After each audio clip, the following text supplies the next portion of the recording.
give all praise, glory, and honor unto Yahweh, Ba'ashim Yahushai, Ba'ashim Kakudash. Them honors unto the elders and apostles who came down I can bring up His word, diligence, and truth. And we come another week through the Spirit, diligent, to prophesy the downfall of America and tell you so-called Negroes, Latinos, Native Americans, and that you are the chosen people of the Heavenly Father, man, who you ignorantly call Jesus, and who you ignorantly call God, whose true name is Yahweh and Yahweh Shai, man. Yah meaning He, Yahweh meaning He exists, and Yahweh Shai meaning He is the deliverer, man.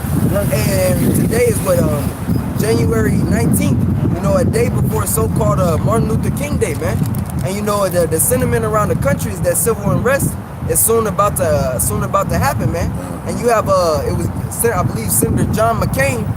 He was one of the senators that didn't believe that Martin Luther King Day should have been established upon the soils of America. And his state was actually the last state to actually make this an official memorial or holiday, man.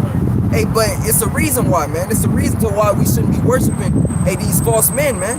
Hey, because your leaders such as Martin Luther King, whose real name is Michael, you know, Malcolm X, you know, all these different leaders, man. Hey, these are leaders, blind leaders leading the blind. Can we grab that Matthew 14? Yeah, it's Matthew 14. Yeah, we're gonna grab that.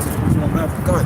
Hey, because these leaders are one, they're set up by your elite, man. The so-called Rothschilds, the Rockefellers, the DuPonts, the Gettys, hey, what you know them as the Illuminati, man. They set up these puppet leaders of our nation in order to just dumb down the minds of you so-called Negroes, Latinos, and Native Americans, man. And they're all juiced in. Yeah. Okay? That's how you know they ain't right. They're all juiced in. Then when you actually do a diligent search into their history, you find out that they were right along with anti-things that go with these bodies. 15. Matthew chapter 15, verse 14. It says,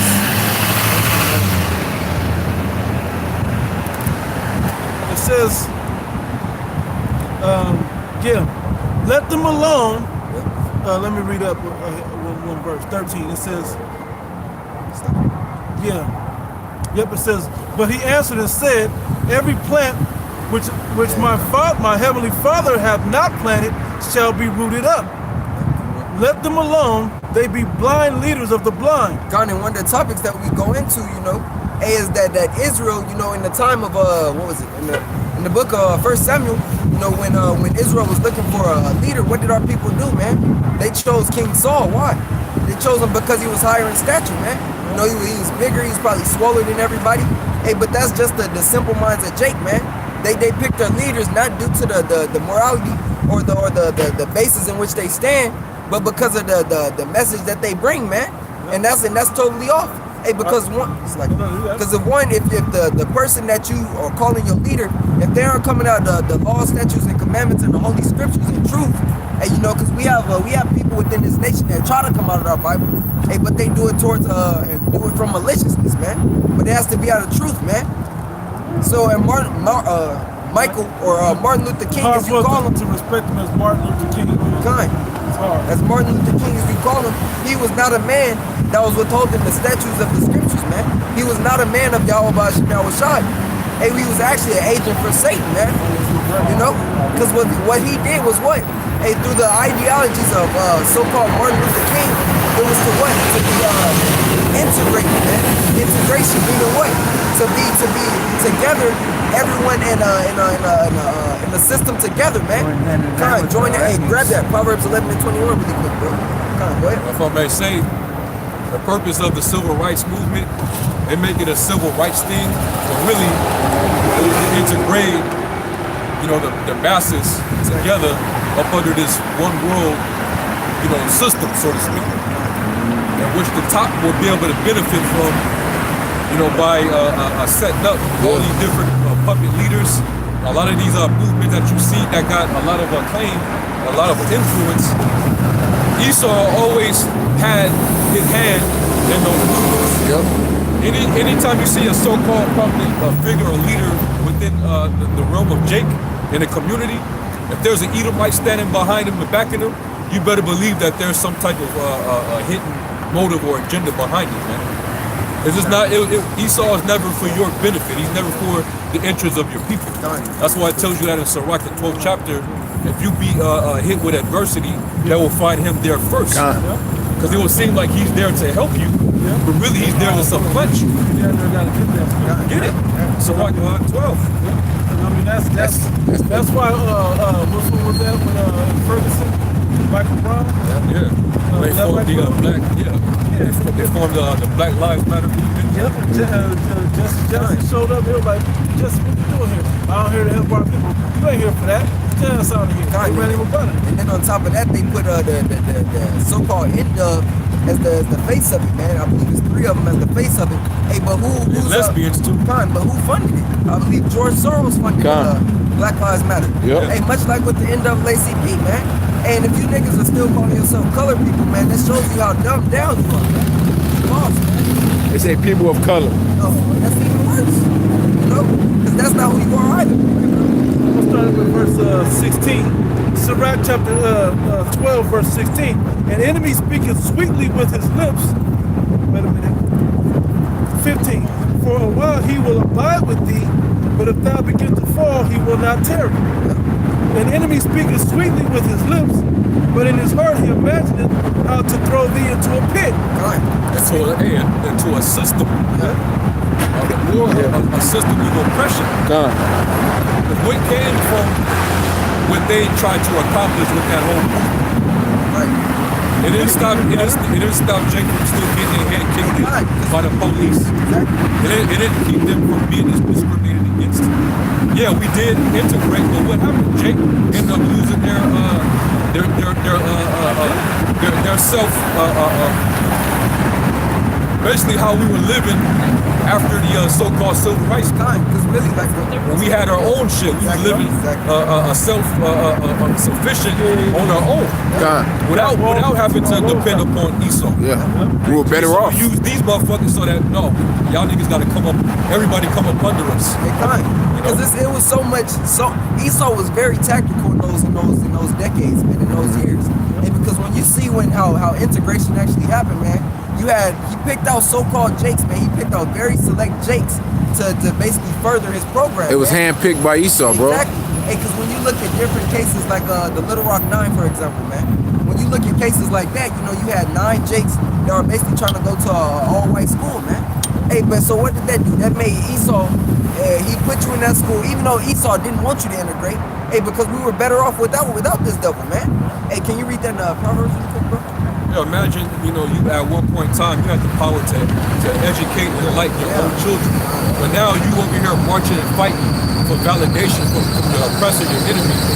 For him to basically institutionalize you, to brainwash you and give you his so-called education, man. What it did, And now look forward, fast forward. Yep. You fighting for that cause. Now your children are subject to same-sex marriage, gender fluidity. What's that guy? I think he just died. The black big little nigga, man, that from the civil rights movement. Senator, whatever. Yeah, the bald head. Yeah. Light skin. Yeah, something like that. Never liked that nigga, because you live to see from that day to now, and you still pushing for them. It's like Clemens or something like that. I forgot his first name. But yeah, you seen what the intent was. Okay, your intent might have been right back then, but look how what it's gotten us today. We're still pushing for that system to let us in. We're in their system and it didn't work. And it's never gonna work. All they do is put some people right above us to be more directly sure of what we're learning, what's the word I'm looking for? What we're teaching our children, what we're entertained by. We just kept that bulldog, if you would, right that close over us. Well, you didn't have to come to our neighborhood to see us. You live next door to us. Did you read that? Proverbs 11:21. Though hand join in hand, the wicked should not be unpunished. Because our people love being yoked together with Esau and his agenda, man. But you don't understand that agenda that Esau is pushing, it's putting you further and further from being in the spirit with Yahweh Shem Yahushai, man. Right. Hey, with Esau ideologies, you become more carnal and you become more base. You become like a beast, man. More emotional. Yeah, more emotional. You know, degenerate. Con, you forget the morals that you supposed to withhold as you as an Israelite, man. When you fall after Esau, you have no morals. Yeah, con. Hey, so with that integration, man, and with everything that happened, you know, you basically push to be, you push to be a nigga, really. You push to be less than a man. When integration did happen, it still wasn't no smooth transition, man. You know, you still had Jakes that was getting, if you look at documentaries to see what the Little Rock 9 went through, man, they got spit on, they got beat. But it shows how hard Esau pushed because he brought the army into that school, man. Just to protect them Jake children. Con, that's what you get. Hey, look, put the camera on it, bro. That's what you get with integration, man. I think I might be a Hamite too. They can have him. Yeah. Hey, but you get Jake raised without the father in their home. Hey, because you allow Esau to be your lord, man. You know, you basically put him. Hey, because like what the brother was saying, with the Esau putting Jake and them together, man, it made Jake easily influenced, man. It made them hooked onto the society and basically a new world order, man. You know? Like the scripture tells us about Jacob and Esau, two manner of people to come out of one womb. But we're integrated, we're not the same type of people. So what has to happen? One has to assimilate to the other. One has to conform to the ways. To the other. Yeah. And why is it us conforming unto him? You know, it's us from the righteous nature that we should have, conforming unto his wicked nature. Well, why was that the case? Because he was the head over us for dominion and terror. Okay? But you people love to have it so in this wicked society. You love to have this wicked man because you see him prospering in us. It won't benefit us because we're not supposed to profit on the same thing he does. Yeah. That's right. After integration, look at the family structure. Pay attention closely. Post-civil rights era and pre-civil rights. Because pre-civil rights, we had family. The father, he went out and worked. All he had to do was work one job, and that was enough. He made a salary that can basically support for a whole household. He can sustain the whole household. He can have a car, maybe an extra two cars, vehicle, a home, an actual house with multiple bedrooms, you know, bathrooms. You know, y'all had the little dog with y'all. You know what I'm saying? Like, it was the traditional family structure, man. But then post-civil rights, the man came along with women's rights shit too. They came right along. They came right along. They did that all of the same thing. They passed a lot of laws in that same time. As they was integrating us into white with the other with Edomites, basically white people. They also was dividing us from our women at the same time. So even though we're together today and they don't want to, this generation don't want to give it up, the next generation was like, well, I don't have to take this shit. Yeah. You know, and plus now we can work. Now we can work. Our brother said, Aaron Russo, with the Aaron Russo interview, he said, hey, the whole women's lib movement, now we have an extra taxpayer. Exactly. And then now, because they have to work, they can't teach their own children. They have to come to us to teach their children, and we'll teach them what we want them to know. Exactly. That's exactly, we're way worse off before this integration happened. And Martin Luther King, I have to call him that right now, is at the forefront of this shit, man. And everybody referred to that civil rights movement for him. And guess who was his mentor? Mayor Rustin. All right, Mayor Rustin, and he was a straight out. The reason why he wasn't at the forefront, he was the hidden hand behind grooming up Martin Luther King. You know, and them dudes were all agents, man. Yeah. But he was the hidden hand behind it because of his open gay lifestyle that they had to basically put. You know, they basically had to hide him. Yeah. You know, so he stood in the background, and they put Martin Luther King out. But hey, what did that overall entail? Now he worked after they established that platform, they was able to amalgamate the struggles of the so-called Black and Latino community with the gays and lesbians, man, transgenders. Exactly right. And now, when you look at that rainbow flag, why you think they add the black and the brown to the rainbow? And the first so-called black president, who they say reminds you of Martin Luther King, and who was the other guy? Brother President, the other president, Clinton? No. Who? Kennedy? 65. Lincoln? Lincoln, God damn. Oh. Lincoln, they said those two guys, which had to do with the slaves, so that got your attention.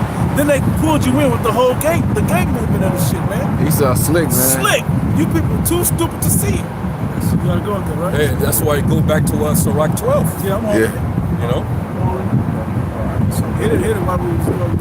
It's Isaiah chapter 9 and verse 16. For the leaders of these people cause them to err, and they that are led of them are destroyed. The leaders of this people cause you to err, man. Cause you to go in every wrong direction, man. Cause you to fall out. Hey, integrating with Esau, man, had you lose your power, man. Hey, you can no longer believe in what you believe, man, under Esau. You can no longer be a man under Esau. Hey, you can no longer be a woman under Esau, man. You know, you have to completely conform. You have to, hey, like the scriptures say, going to them that go into Egypt for help? for all things, man. Or for that going down to Egypt For help, God. You know, because that's exactly what it did, man. And you were dependent upon what you did, man. But until you gave your power to this devil, man, thinking that his society was gonna better you. Anyway, that's where you messed up, man. Following Martin Luther King and other puppets that Esau put out for you, man. But before Martin Luther King died, he realized he made a speech, but he realized he had said that he had led his people into a burning building. Burn the house. Burning con. Burn the house. But that one never gets brought up. No. All his best speeches were after he realized that they never bring those up. They always bring it's the same plantation Christianity movement that they were doing in the 1800s. They had it going through him. Same tactic. But by that time, Esau had already got the use out of him, so they said, kill him. Yeah, he made that speech because of his guilty conscience. Yeah. And when he came out and said that, it's like his handlers, the powers that be, that put him in position, they felt as though that this nigga is gonna try to tell, he's about to try to say something. Yeah. So we gonna have to take this nigga out. So they put a bullet in his neck, and we come to find out, we heard that the bullet, him getting shot, it didn't kill him. The doctors doing the operation on him killed him. Yeah. They killed that nigga, man. Yeah. It was. When Jake sell out, but then he ends up getting a guilty conscience, they kill him before he goes out and tells. Yeah. Jackson was trying his best to snitch right before he died. So now this is it. Yeah. I'm about to tell y'all everything. You snitch on everything. I'm gonna go back to Sirach 12. Sirach 12 and I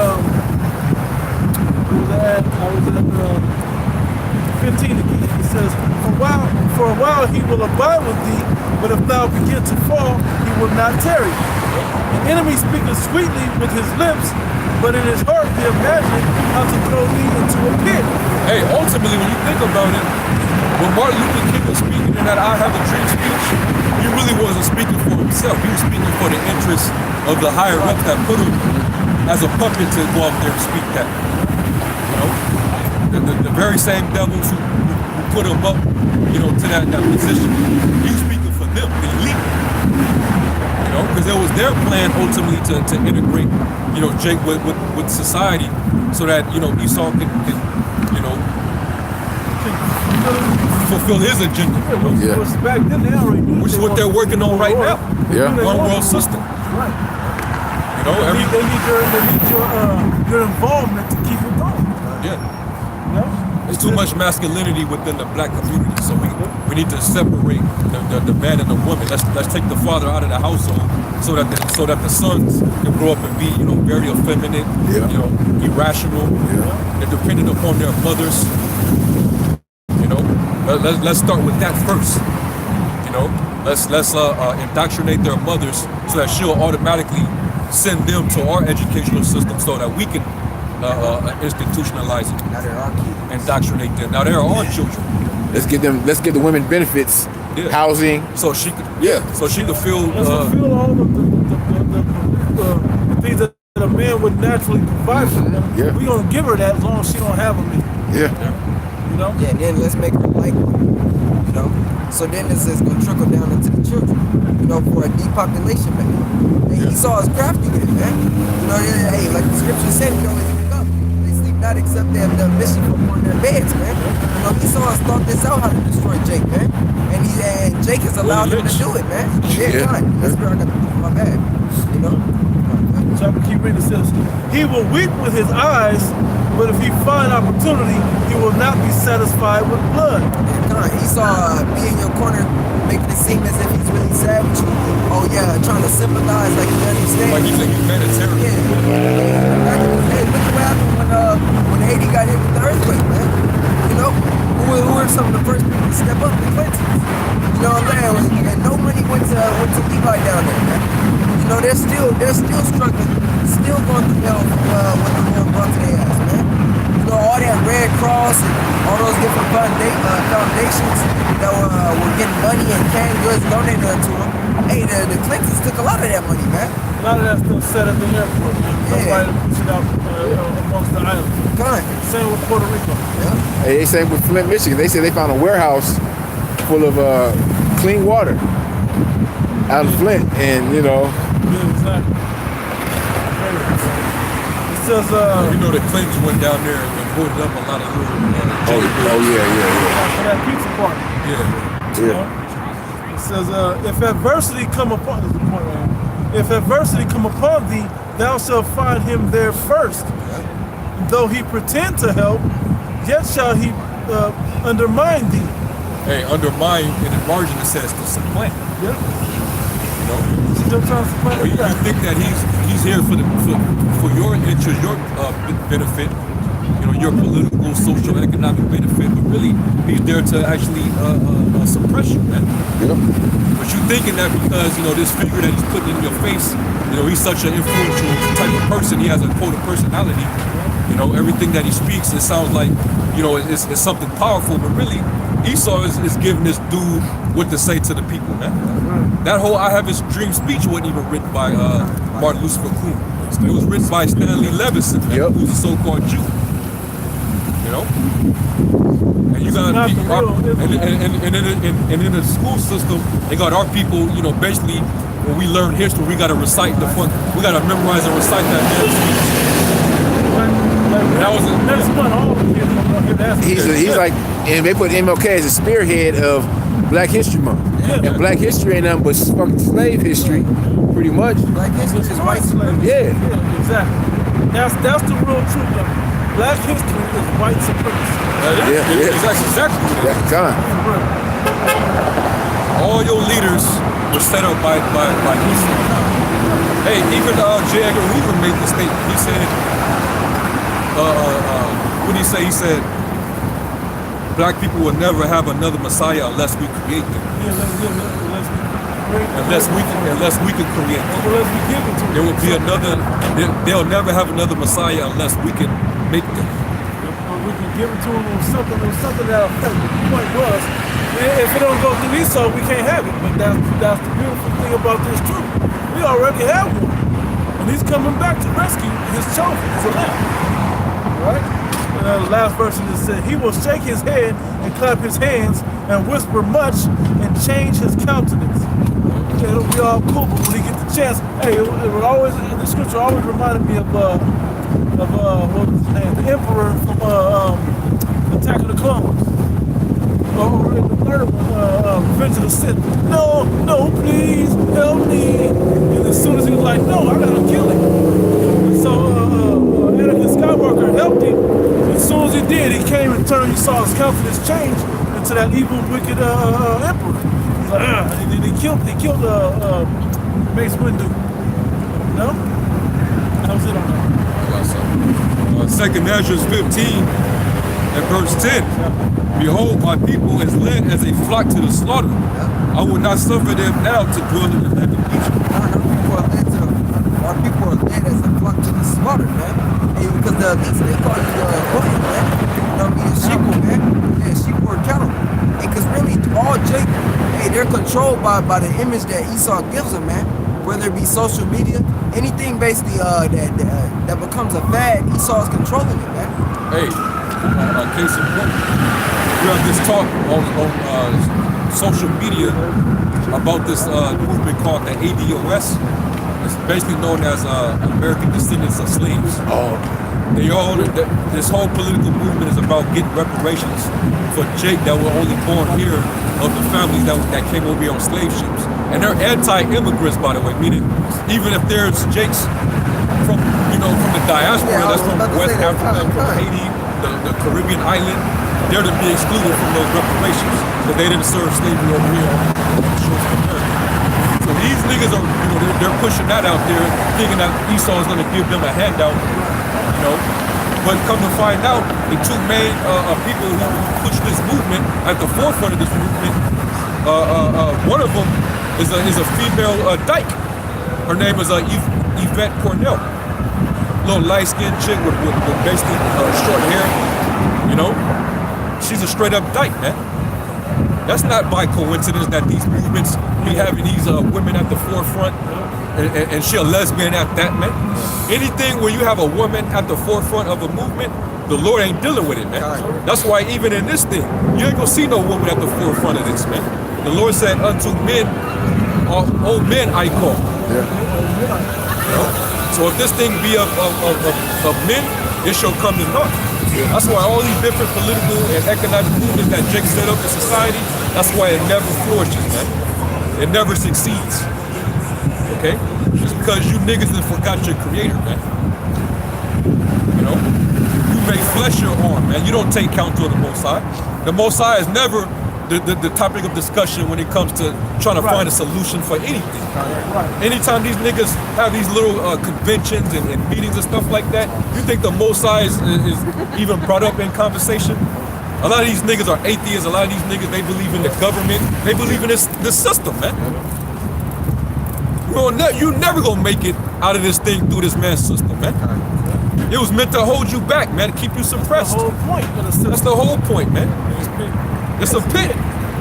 Only a token few niggas are allowed to climb to the top of that pit. But he still got to be within the confines of that pit, though. They come out the pit, they have the edge of the pit, but they still got a chain tying them to the bottom of that pit. You can't get out of it. You'll never be able to get out of it. Right back. Look at Bill Cosby, sellout ass, man. I hate to say that for y'all that love him, but fuck it, man. This man did what he did. He tried to do some things that look like it uplifted black people. But it ain't about black people. He didn't educate all of our nation.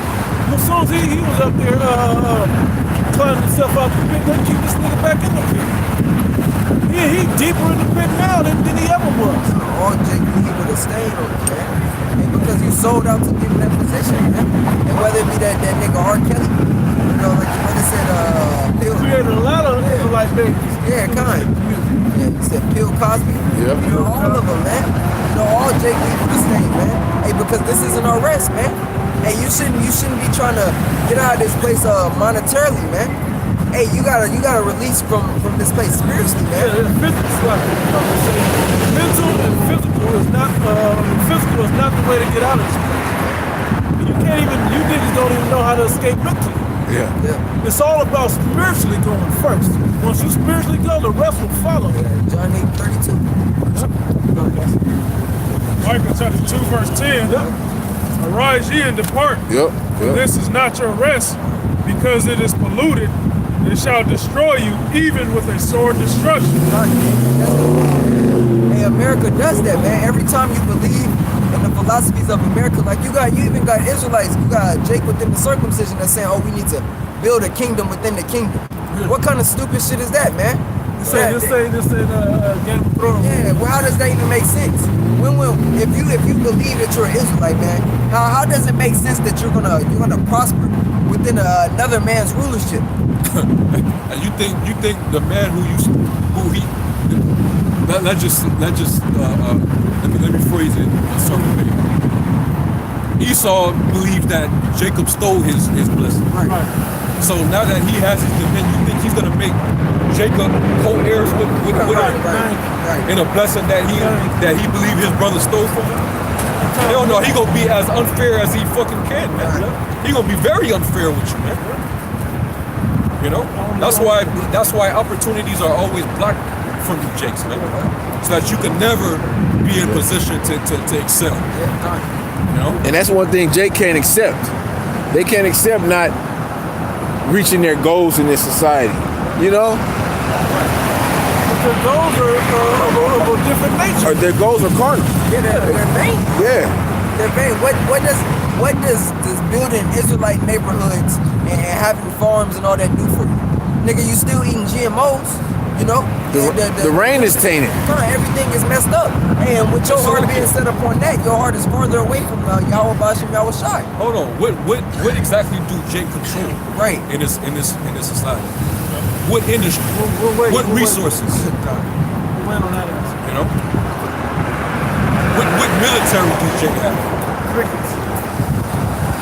You got Crips and Bloods and Latin Kings and Norteños and Sadinos and Vice Lords and MS-13s. Hey, by the way, Esau gave you those. He set it up. Yeah. He set that shit up, man. And guess what?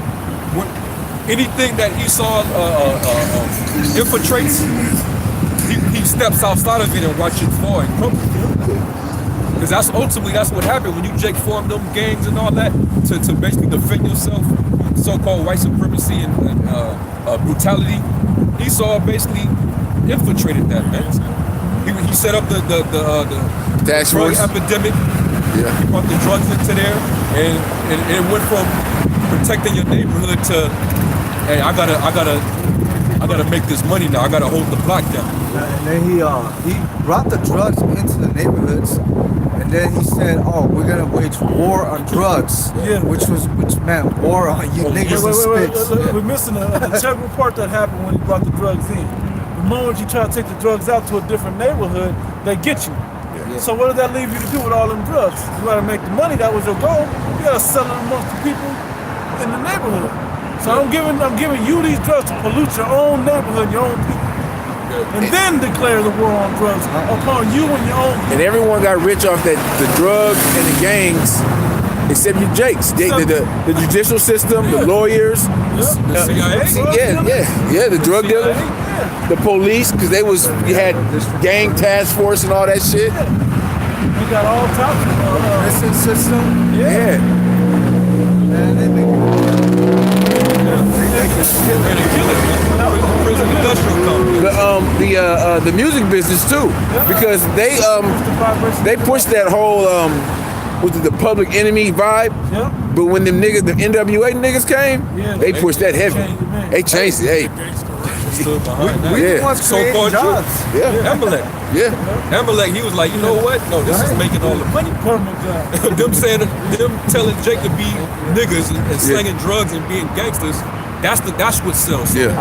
Them are the only any artists that's their content. We signing you.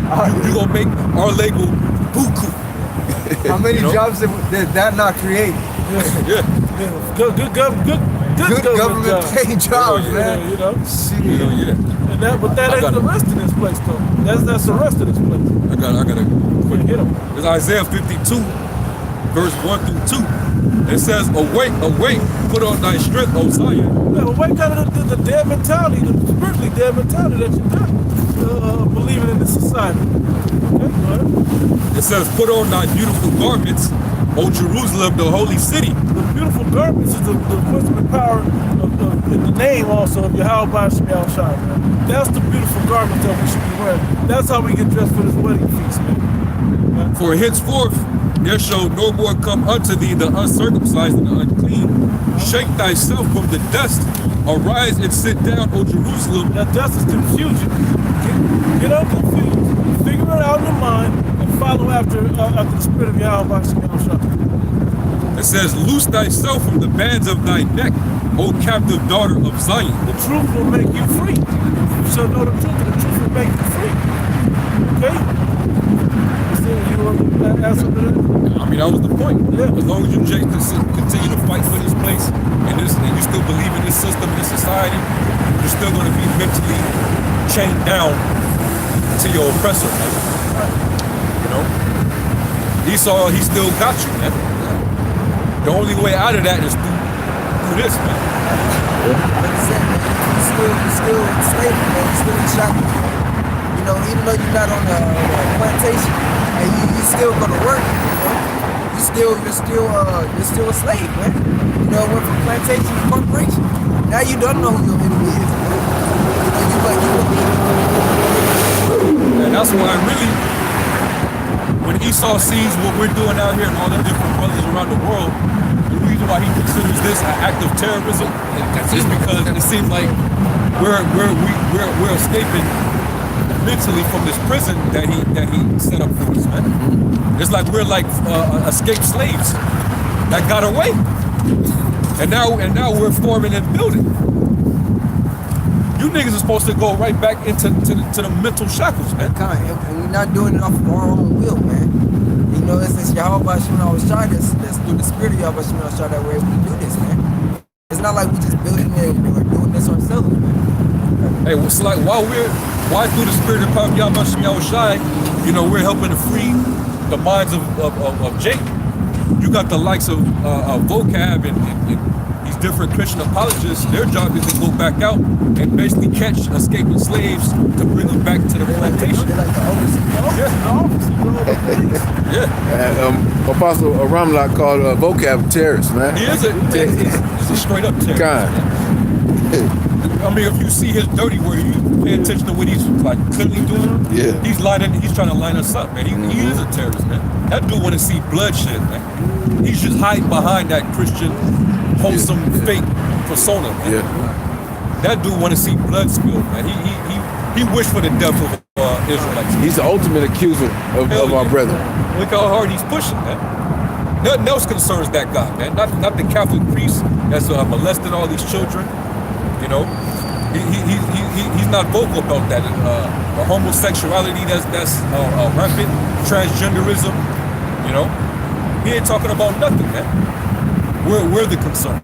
All types of heavy, and you know why he ain't working with it? Because the Bible addresses all these topics. That's why we get all these topics.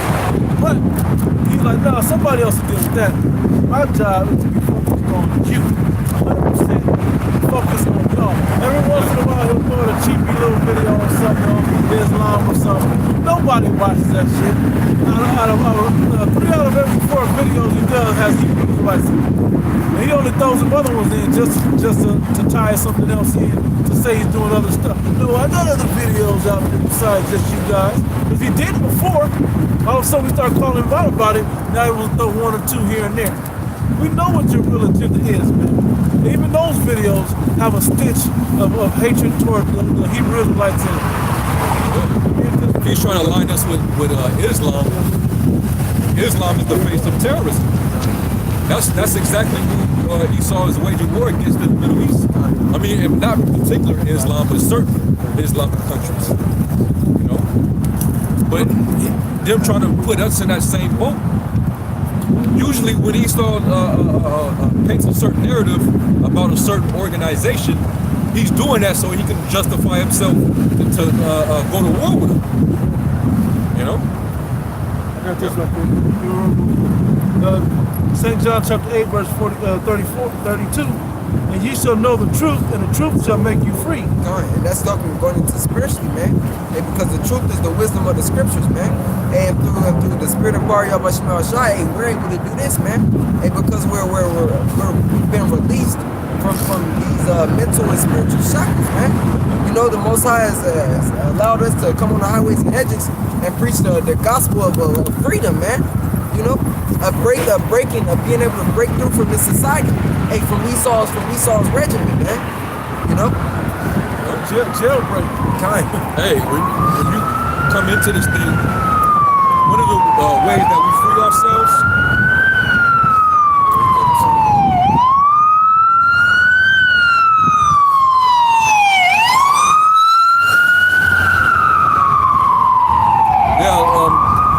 When we come into this thing, there's a lot of different things that we're free from. You know, like when we come into this thing, we learn about health. You know, we learn about how to naturally heal yourself. You know, with natural herbs and tinctures and stuff like that. Now you're being free from the dependency on big pharma, the pharmaceutical industry, which is where he makes a lot of his money, billions of dollars from. You know, so that's one way that you broke away. All right, you don't fall to this man's witchcraft. You know, you learn not to believe everything he says in the media. You know how to fact check for yourself. You know, Look up the meaning of words. You look up the meaning of words, and the more you look up words, the more you see that Esau's a straight up word wizard, man. Yeah. You know? New speak, double speak. Double speak, new speak.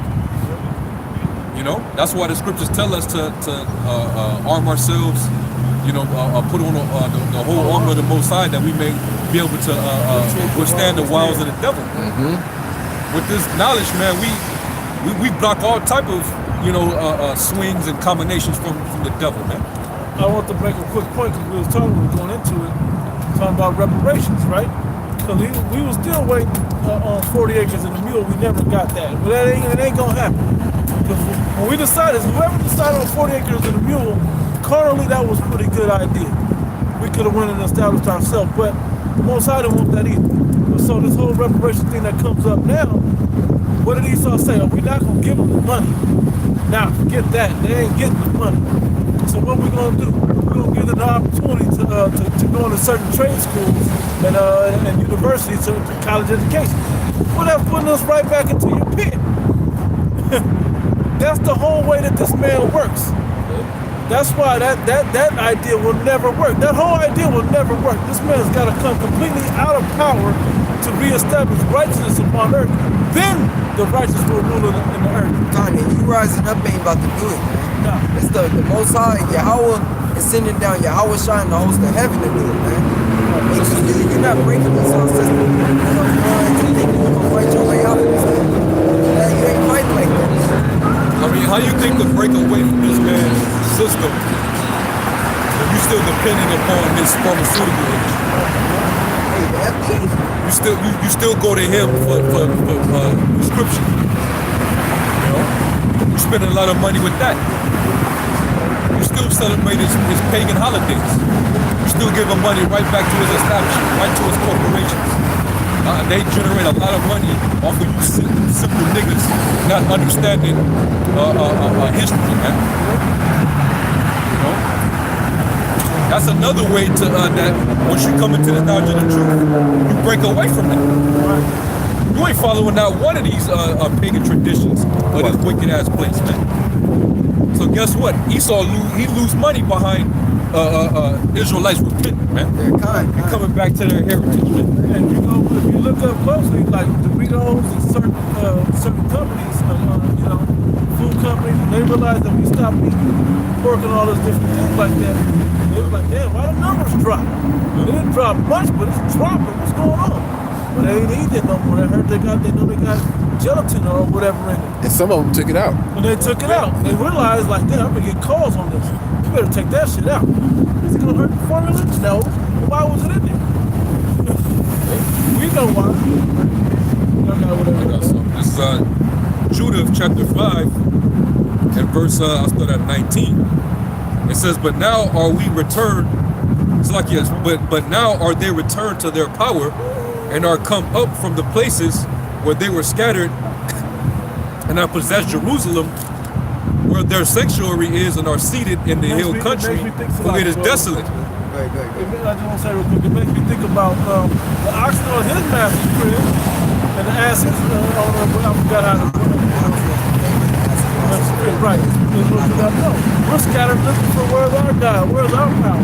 Well, now we return and we're telling you where the power is. That's the spirit too, because when you read, I believe it's in the book of Judges, when Israel, when we kept going off as a people, but the moment we got closer and faced the east, we prayed unto the Heavenly Father. And that's when things started getting good for us. But due to our disobedience, we were always put into these captivities, man. Hey, but the moment we get together spiritually, hey, things start to change for us, man. Hey, like an Elder Yashawamba said it. He said, hey, the world is mad. Why is the world mad when we start to repent, man? You know? This is an act of this is really an act of revolution. Yeah, man. Just repentance, man. Coming out of the ways of this world, that's an act of terrorism. Yeah. You see? Hey, that's why you think Haman tried to push those letters out to the king. Treason. It's treason. Treason. You know? It says, verse 20, and this was going back to the time of when Cyrus was able to call Judah back over to the land and start building the temple. It says, now therefore, my lord and governor, if there be any error in this people and they sin against their power, let us consider that this shall be their ruin, and let us go up and we shall overcome them.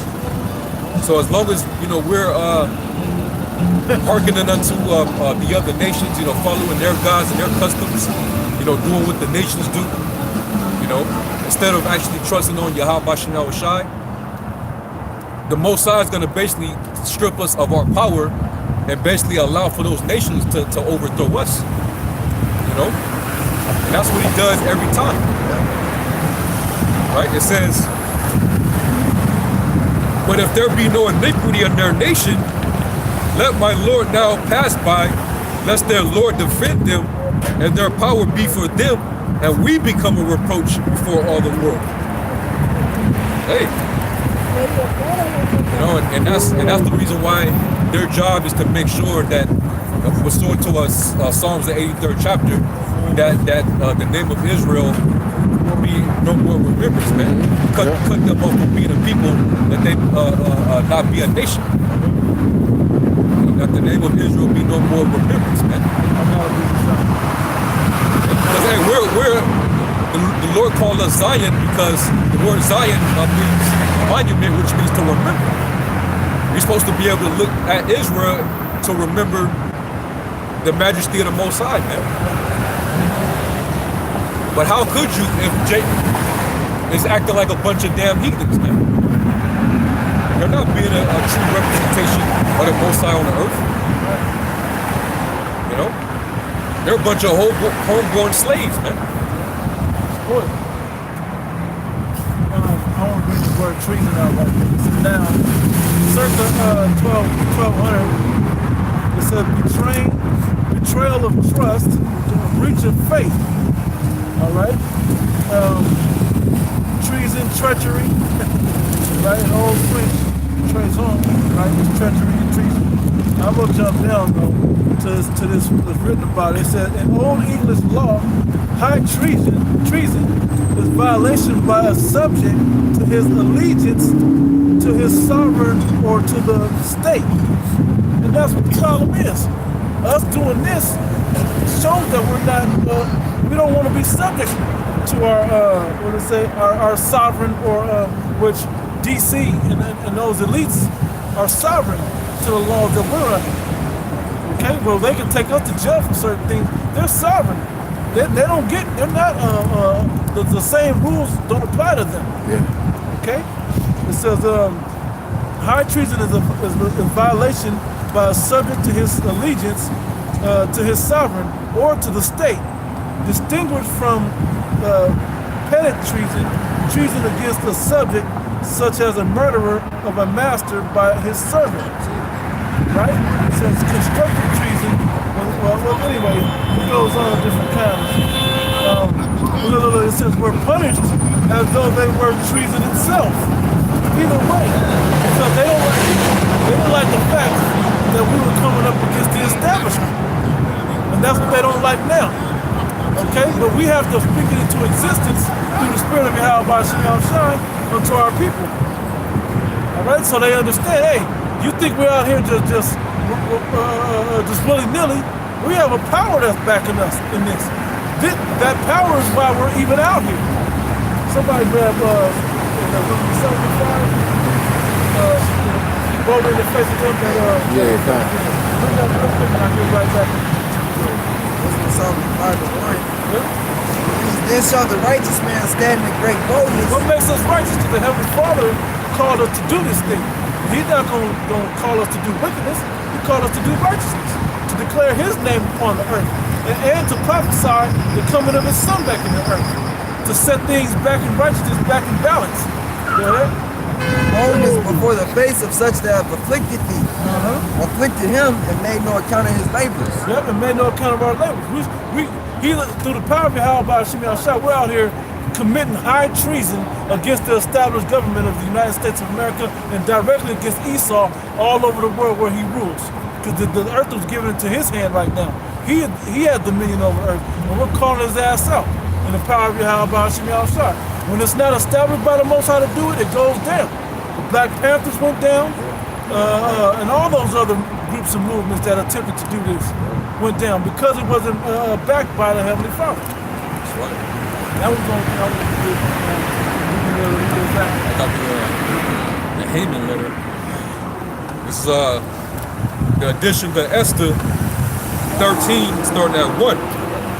It says the copy of the letters was this: the great King Artaxerxes write of these things to the princes and governors that are under him from India unto Ethiopia in 127 provinces.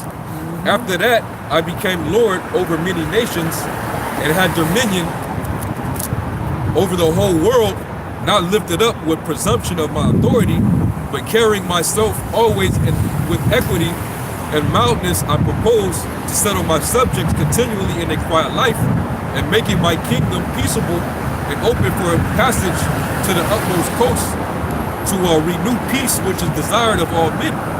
Now, when I asked my counselors how this might be brought to pass, Haman, that excelled in wisdom, this was an Amalekite.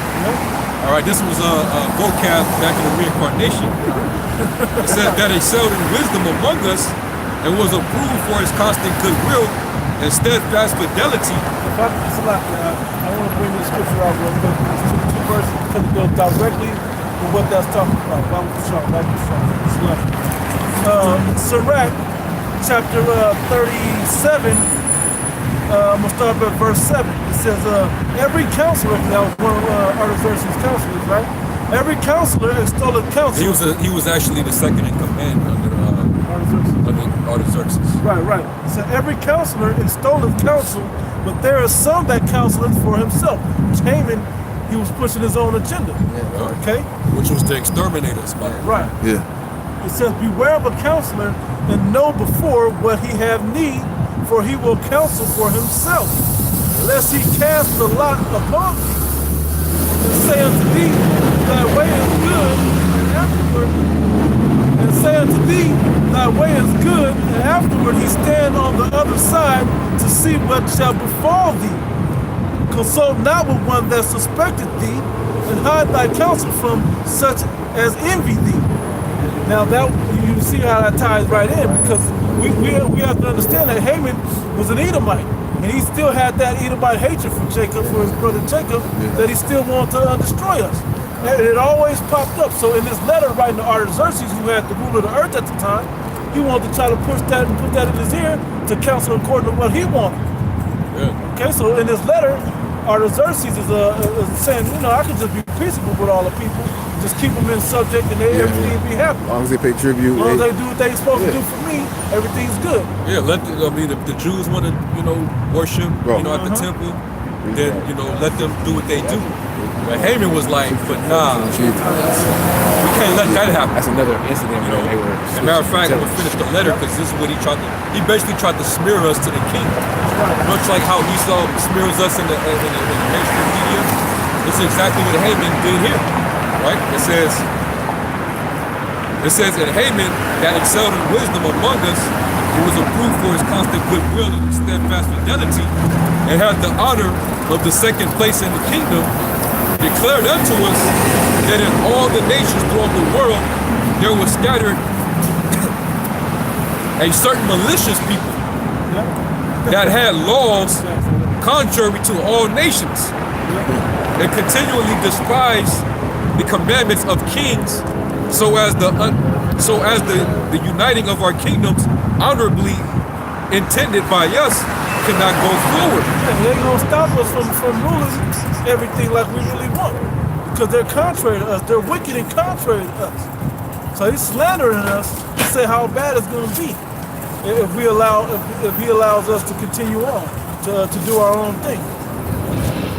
Yeah, it's like he's hyping it up, like with these people, because they go against the grain. Their customs and their belief system is totally different than the kings that are actually in power and what they enforce and what they want people to subject themselves to. These guys they're clearly not for our turn. Yeah. These guys might be an imminent threat to our kingdom. So we need to keep a watch over these dudes. We need to do something about these guys. We can't allow them to be so sufficient and so sovereign worshiping their whatever God that they believe. Because if their God have favor on them, we might get. You already know. Yeah. You know? Exodus, the first chapter. Yeah. That happened in Egypt. The thought came across in Egypt as well. If their God get back together with them, our kingdom can't continue. It's going to be brought down. And that's what Haman actually knew. He knew that, man. And even in the time of slavery, that's why they wouldn't allow us to read the Bible. They said you can't even learn to read, specifically because they didn't want us to read this Bible. Yep. So we wouldn't make the connections and put our God back to ourselves. That's why we go to the Hispanic church, the Negro churches out there. What is the word? And they're telling you that we're not the Israelites.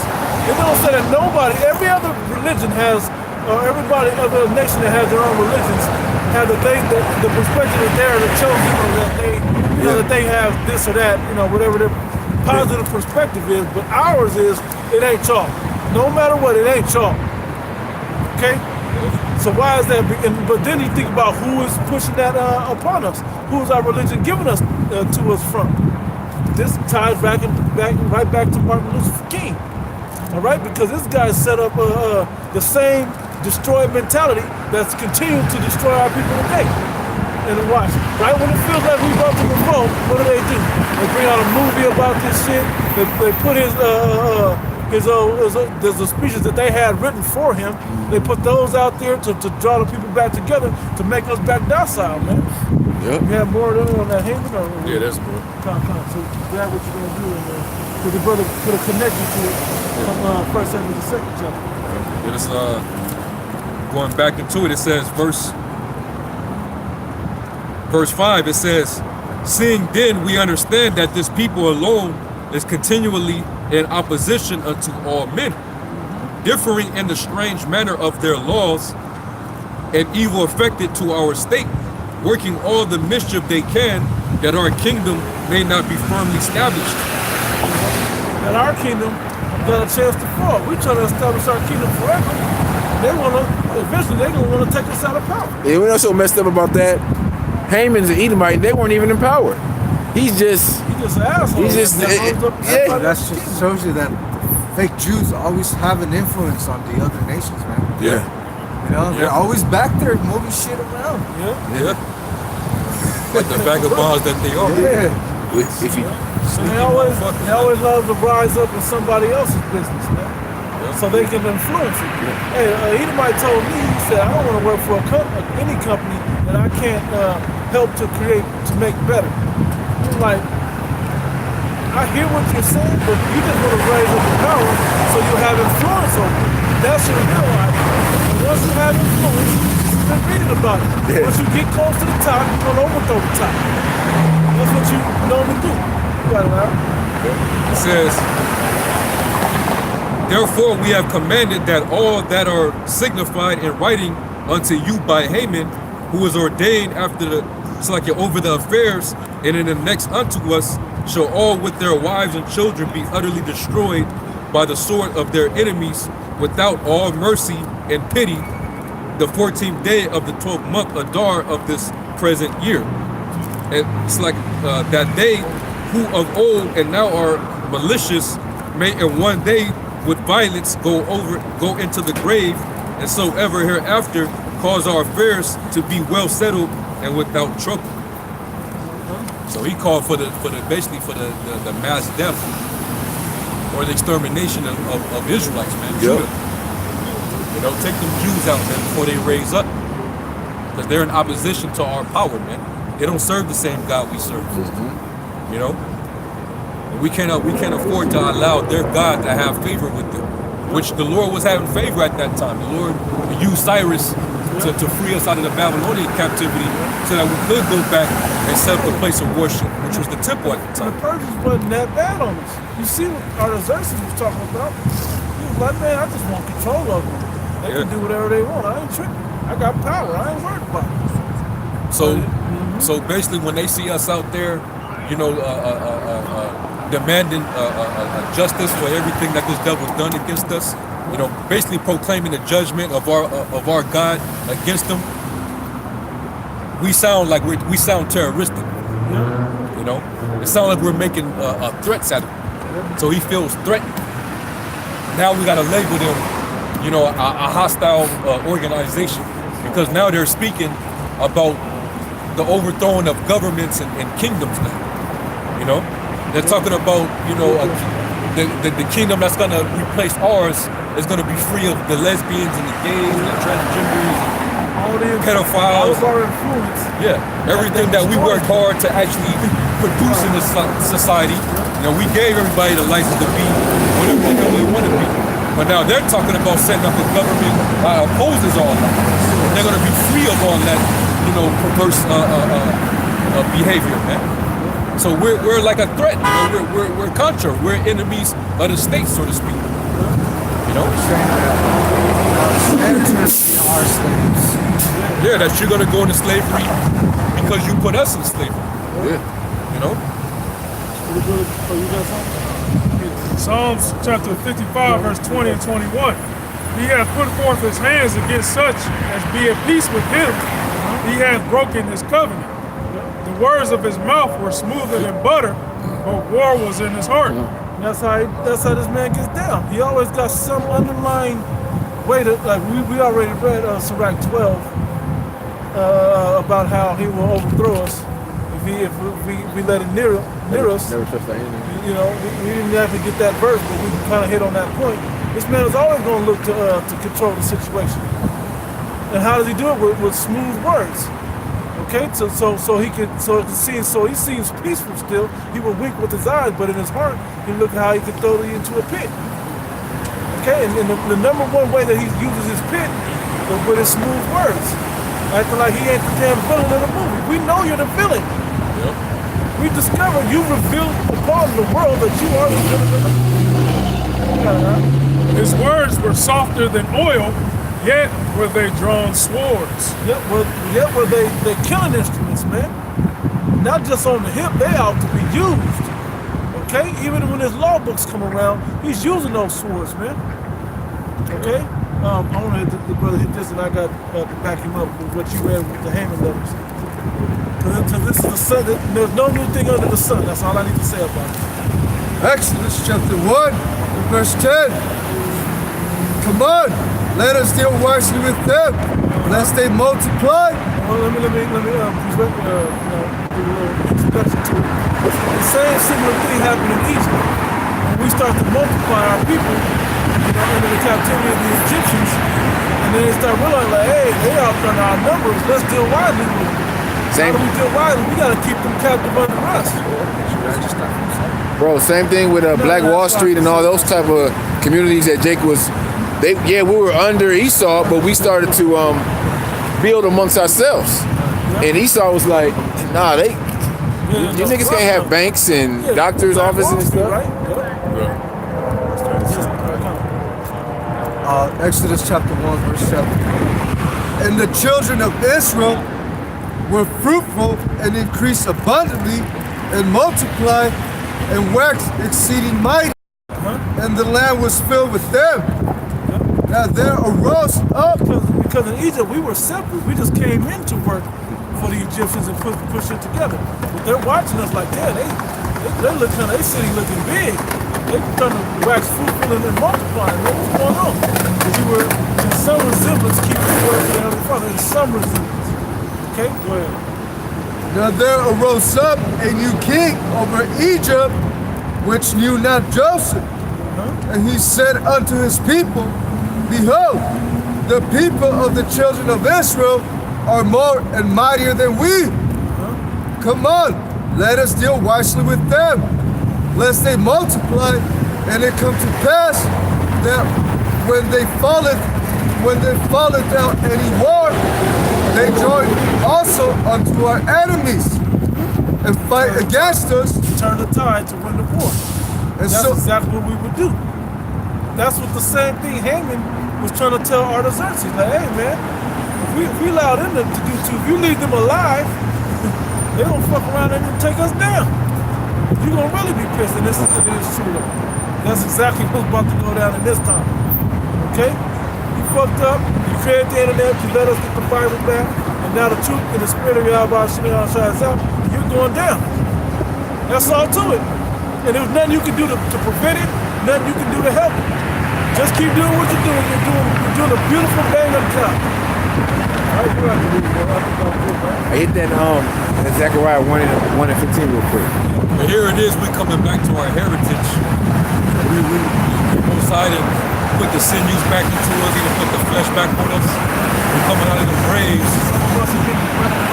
Yeah. And now, because you won't get back in that grave, now he got to label you a hateful person. Now you're a hate group now. Because we want to live. Because you want to live now. You know? Now you're a hate group. You know, now you're a terrorist group. You know, now you're an extremist group. You know? Now you're all these different terms now. You know? That shows you Esau, he's not ready for this, man. You know? He ain't ready for it. That's why he has to always plan it. He always has to plan, plot, and strategize, man.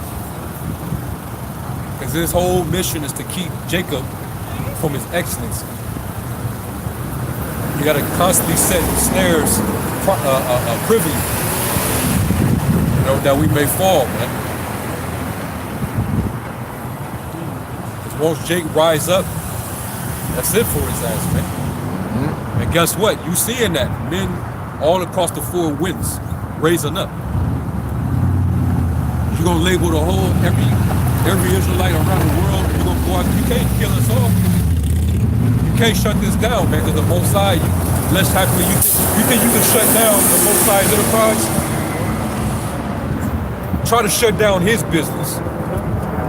Because we know how you are about men getting in the way of your enterprises, man.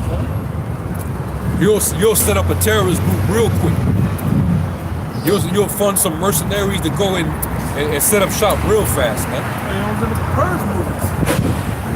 In the purge movies, You're trying to prop up your petrodollar and nations that are coming in between that. You setting right. You set right up those little mercenaries and little troops over there, and you got them over there bombing motherfuckers. So how you feel about your money and your investments? Guess how the Most High feel about his ministry. The Lord ain't gonna let you get in between that. You know? I don't know if you That's Zechariah 1:15, right? Yeah. It's Zechariah chapter 1 and verse 15. And I am very sore displeased with the heathen that are at ease. For I was but a little displeased, and they helped forward the affliction. Yeah, the Most High wasn't super pissed to destroy us completely. He was a little displeased, so I'm gonna let the heathen rule over you till you realize that, you know, that you need me, and then you'll come back. But the heathen was like, shit, let's go. Open season on them. Let's go. So that's why when he comes back to pay you heathen back, and you 2/3, man. You 2/3 want the heathen. You want to be the heathen, and you want to force the agendas of the heathens, particularly the Edomite men. You want their agenda to go forth, man. You see yourself right up in the top of their society, man, living a good life, and it don't work that way. Yeah, so let me bring this back out. 1 Samuel chapter 2. I'm gonna go straight to the point at 18. It says 18 down to 20.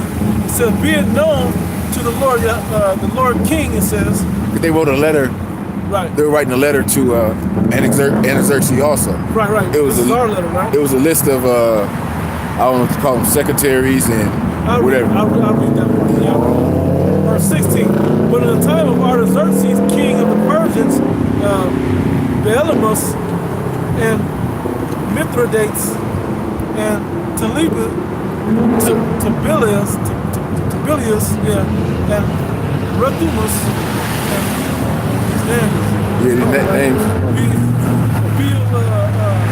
Tedumus and Selenius the secretary, with others that were in commission with them, dwelling in Samaria and other places, wrote unto him against them that dwelt in Judea and Jerusalem these letters following.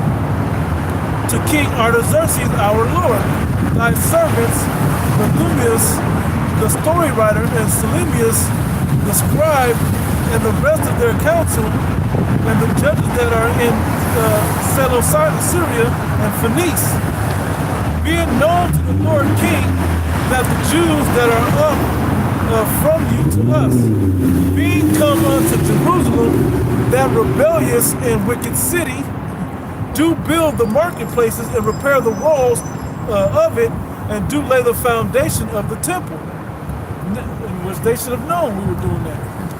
Was it Darius? Hey, and what temple is being built now? Yep, the spiritual temple. Spiritual temple is being built, That's and what they're we- upset that they can't be a part of that temple. They That's why can't they're be trying to a show. part, and they can't, because we already know if you come into this temple to help build, you're going to destroy it. Yeah, That's why you can't be. That's why we don't have a physical temple. yeah. That's why it has to be a spiritual temple. Because every time we built a physical one, some heathen came in and destroyed it. You know, imagine you setting up a business and he saw he can't control it. Right? That's You know, anything that you set apart from him that he can't control, he gonna find a way to smear it, man. He gonna weasel in. If he can't get in, If he can't get in, he gonna demonize the hell out of it. Right. Because he's jealous he can't get in. What's going on in here? None of your damn business. He's so get away. Nah, this is y'all doing sorcery in there. He gonna say something, man. Something to demonize it, right? It says, now if this city and the walls thereof be made up again, right? Because it was torn down before, they will not only refuse to give tribute, but also rebel against kings. And for as much as the things pertaining to the temple are now in hand, we think it meet not to neglect such a matter. Why? Because once we build that temple, we can get, that's where our connection, our physical connection was back to the Heavenly Father. I mean, we build a temple, the Levites got to get back in place and everything else. The priests, we got to put everything back in place. We're going to go back into those scribes, into the scrolls, and start following the ordinances as we're supposed to when the Heavenly Father will listen. The altars got to be built. All of That's that. got to happen. So now we're doing that now, but we're doing it like the brother was alluding to, spiritually. Well, you can't fuck with it. But this is the same thing that vocab is saying.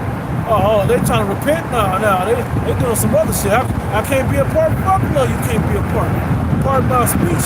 But hey, no, you can't be a part. Because you're going to find a way to demonize it. The fact that you other Israelite groups have went to this guy and allowed him to give him all the insider scoop on it, what has he done with that information? Has he benefited in any way? All these interviews and debates, it's pointless. It's going nowhere. It's going nowhere. And now, did it help Yahweh Shemel? So yeah, some people may have woke up from this debate. But at the end of the day, what he was trying to do was find a way to destroy him. Right? His intent was always that. That was it on. This basically when Yeah, what you? this is kind of big. Well, I'll get it. This is Psalms 125, in verse 3. It says, I'll throw that too. It says, as the mountains are round about Jerusalem, so the Lord is round about his people, from henceforth even forever.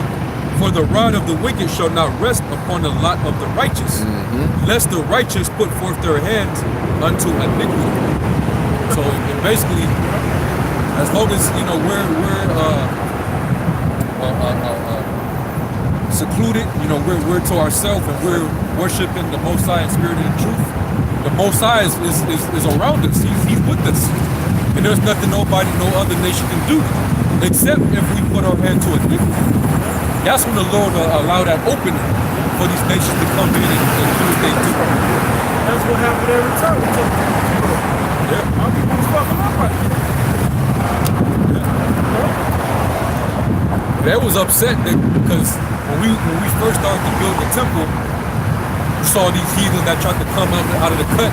They tried to get involved with us to try to assist us in building our temple. We're like, nah, you ain't got nothing to do with this. Same thing today. Yeah. Like you said, folks, this ain't got nothing to do with you either. No, you know. So what was they doing? They started to smear us. They started putting up, slanders to the king that, these guys, they trying to incite stuff. They over here, trying to regulate it and they're going against your commandments, king, because we wouldn't allow them to come and get in our business and build to our power, man. It's funny that nobody asked the question, but how you know? You ain't let you in either. How you know what they got going on the inside of there? But everybody realized, well, we can't come in, so we're going to assume that this is what you got the actual account of that you were just referring to. That's right. Yep. Ezra, chapter 4, the top. Now when the adversaries of Judah and Benjamin heard that the children of the captivity builded the temple unto the Lord Yahweh, power of Israel, then they came to Zerubbabel and to the chief of the fathers and said unto them, let us build with you. Hey, let us come let us come build your temple with you to the place of worship. The scriptures say a bastard or a heathen shall not come into the congregation of the Lord. So you're not allowed to come build a holy place unto our power, man. You're a heathen. You will profane the temple, man. And eventually that's what ended up happening when the heathens started coming into the temple. Started sexing and all types of orgies and shit in the temple. Yeah, sacrificing small flesh and did all that, man. Building idols and shit to other gods. Yeah, that's why the Lord, he didn't want you there in the first place. Like, just imagine like today, if you do set up a modern day temple, and you want to, basically the only people that's allowed to come into your church is basically your fellow worshipers. A random person off the street can come into the church. So therefore, if like a heathen, an Edomite come and say, so you mean to tell me I can't come over here and worship whatever God that you worshiping? No, this isn't for you. Yeah. That person's gonna go and make an uproar and go to the mayor and go to the I'm gonna go to city council, I'm gonna go to social media, I'm gonna blast this church. That's basically what they tried to do. Now the police lurking around, driving past the premise, trying to see, who's going in and out of there. Pulling people over when they leave and shit. But that let you know the Christian church is wrong too. Because they say what? Just come as you are. Anybody can come in. The whole world can come in. Everybody's included. Yeah. Even if you don't. Hey, when I was in the Christian church, I saw all manner of people in there. Faggots.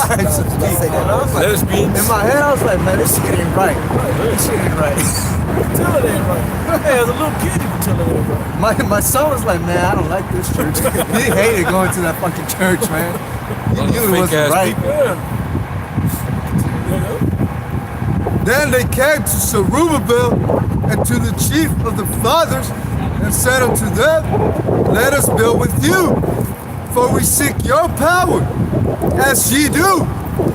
And we do sacrifice unto him since the days of Esarhaddon, king of Assur, which brought us up hither. But Zerubbabel and Jeshua and the rest of the chief of the fathers of Israel said unto them, ye have nothing to do with us. You got nothing to do with this. It's not for you, man. You're not in this life. None of the adoption and the covenants, none of this don't pertain to you. We're a holy and separate people, man. It don't pertain to you. You don't fight with your spirit. Man, you can only imagine, like, seeing how some people are going Jenkins today. If you have that same attitude, you have a church, you saying that, hey, only you so-called blacks and Hispanics and natives can come into the church. White people are excluded. Oh, man, that's fucked up, man. Don't the Bible say God loves everybody, man? What about John 3:16? Y'all racist. Yeah, y'all, what kind of church is this, man? It's a basis of the church. Our own people would come up against us more than the heathen. Yeah. I mean, but technically, that's what they say about us anyway. We just don't have a church building. You know? The Edomite ain't getting into the camp. A Moabite ain't getting into the camp. A Hamite ain't getting into the camp. None of these nations are getting into the camp, man. This is only for the fellow believers, the fellow worshipers, man. You know, Yahweh Shai, even he told that woman, that Samaritan lady. You know, you don't know what you worship, man. Hey, that's one of the reasons why Bocav is so upset. Because he can't be a part of this. And he cannot convert us to what he believes. Exactly. But that's his whole goal. Yeah. To push us off of what we believe. He wants to bring us back to the plantation. And we ain't budging. You know plantation again. Come on down. No. Fun run around in the wilderness for free. Man, you're not about to be the guy that's gonna show me how to be a moral person knowing your history. Yeah. And the history of your beliefs. Yeah. And he thinks he's we know about Calvinism, by the way. We know the Calvinist history. John Calvin, we know that's why Apostle Ramnab is calling you a terrorist. That motherfucker, that devil, he was a terrorist, man. We really, everybody should be calling the whole Calvinist church terrorists. But that slander you like to slander it up. That is the messed up part about the slander is yours is true. Yours is actually true. That's history. That's a historical fact. This man, he advocated for the death of people who basically had who were heretics in the doctrine. You know, if you even question their doctrine according to the established doctrine of the church, he advocated for you to get your head locked up. And there was a particular dude he basically didn't believe in the pagan trinity, and he also didn't believe in what they call it anabaptism, meaning the baptism of infants. If you was against that as well, you were liable to put to death. That's what he taught. And that particular dude, I believe his name was Servetus, they ended up burning them to the stake. All right. The Catholic Church, they had so much governing authority that they was able to implement certain executions like that. If you go against the grain of the church, you could be put to death. And even though John Calvin wasn't a Catholic, you know, he was a Protestant, he still believed in that fashion. Man.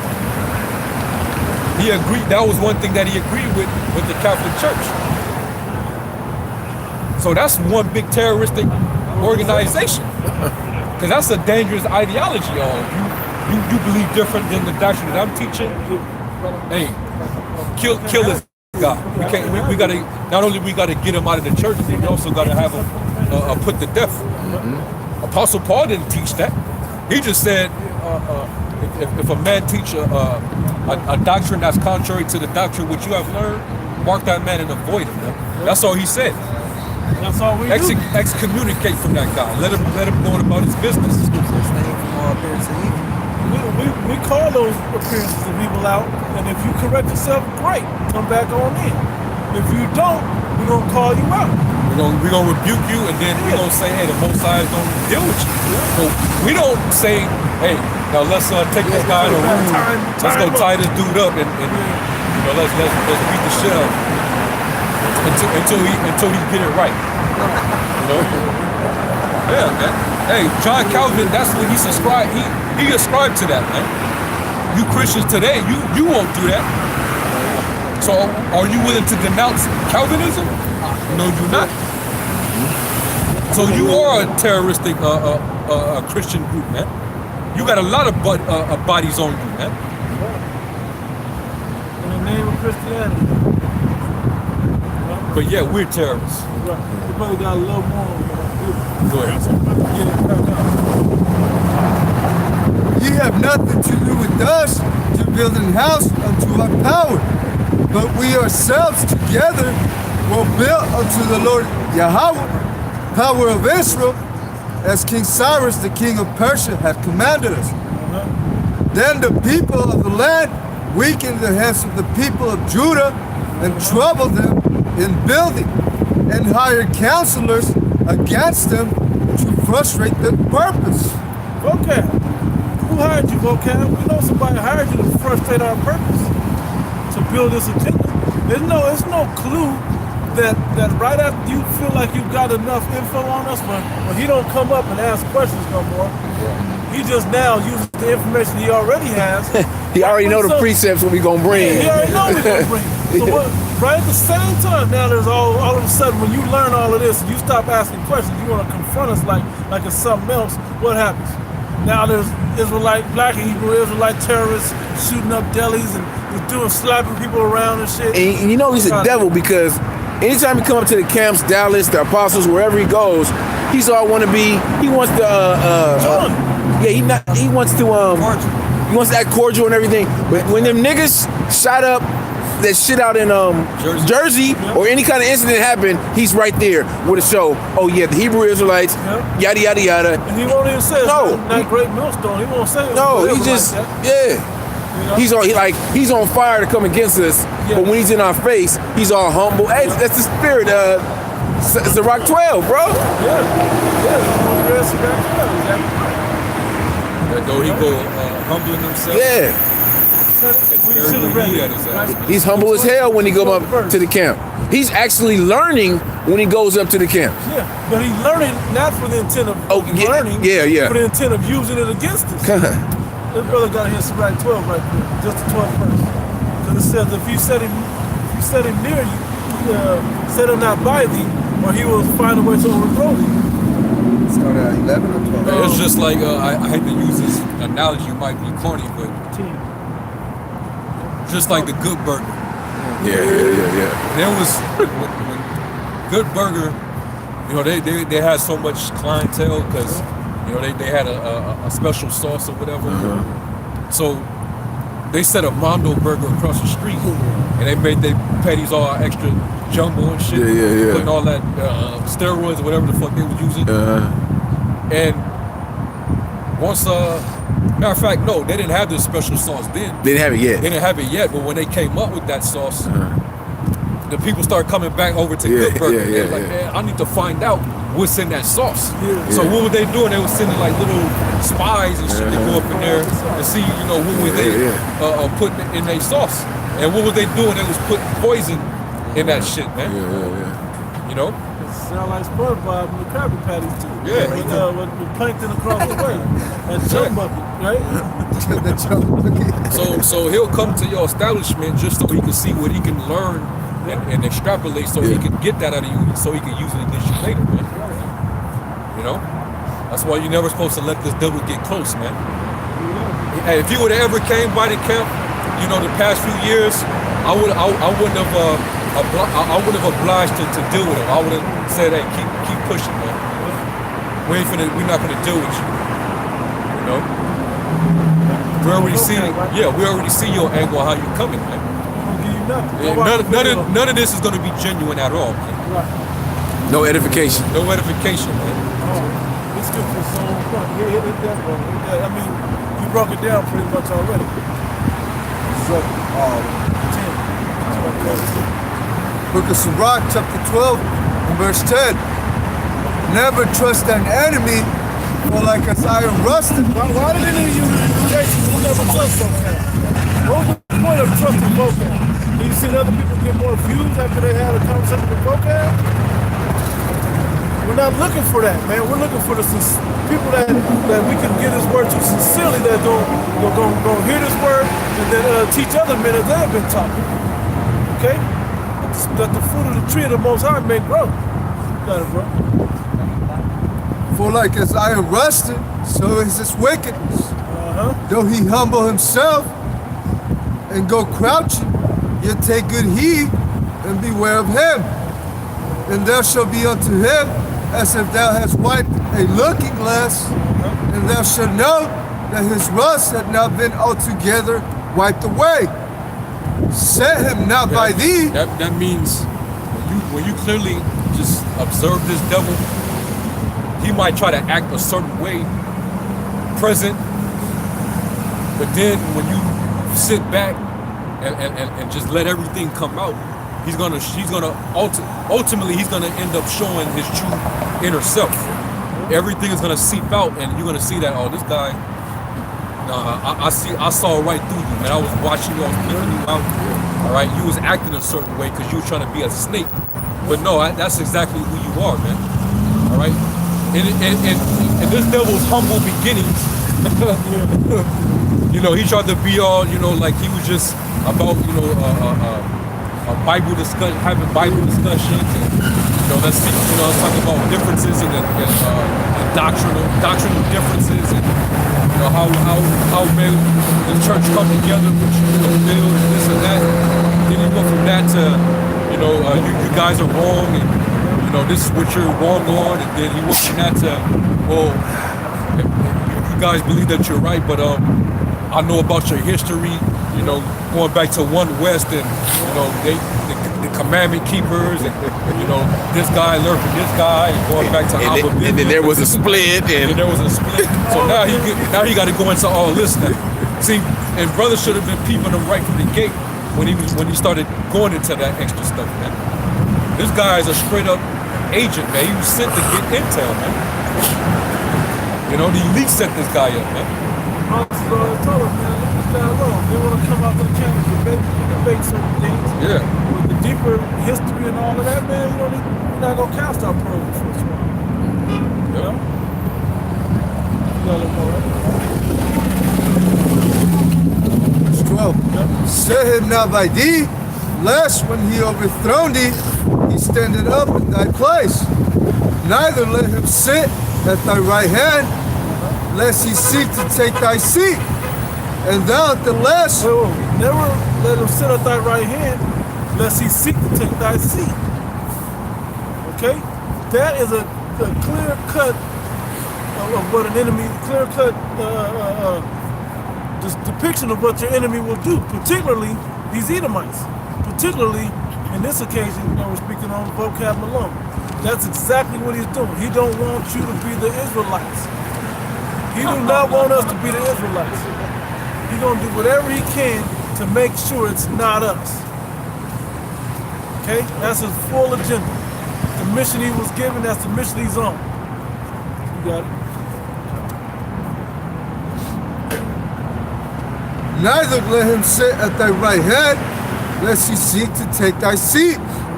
And thou at the last remember my words, and be pricked therewith. Yeah, always let that be a constant reminder that hey, don't ever let this guy around you, man. He's only here to take you down.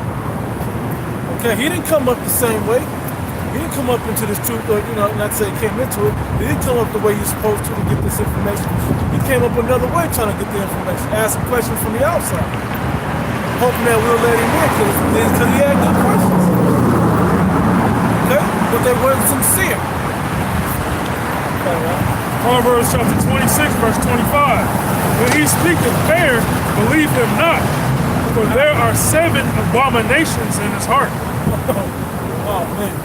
I mean, we should step there on vocab for him. Real. There'll be 7 abominations in his heart, waiting to try to slap them all on us. Complete number. The complete number. Anything that a black guy with a beard does that ever that they tie in that he went to church and was about the Bible or anything like that, you're gonna slap that on the black Hebrew Israelites, even though we're not black Hebrew Israelites. Okay? Watch. He's been doing it.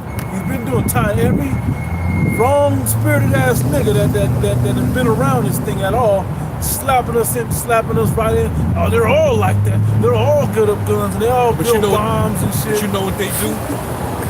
They'll it's like they say it in a roundabout way, but then they'll come back and say, well, I'm not talking about all Hebrew Israelites. Nobody heard but we that know exactly. You talking about us, bro. You talking about us, man. And their mind ain't gonna let them make the distinguishing differences because you're not making it. If you putting that responsibility on us that we're what we teach is responsible for why these guys go out and commit these acts, you're basically putting it on all Israelites. That's basically what you're doing. You know? And with these other groups, he could find some fault in them, but he's focused on Great Millstone. He's like trying to find something on us, some kind of dirt on us, you know? And he even lied and tried to put Peter Lucas Moses on us. He even tried to say to that dude Maharata that Peter Lucas Moses was a geometric. He lied like a motherfucker. That dude was never part of it. And the time that he did what he did, we knew exactly who were the Israelites. Everybody was accounted for on the field. So the congregation was small back then. Easy to keep, He was actually a follower of the council. You know? And he tried to slap that on us, man.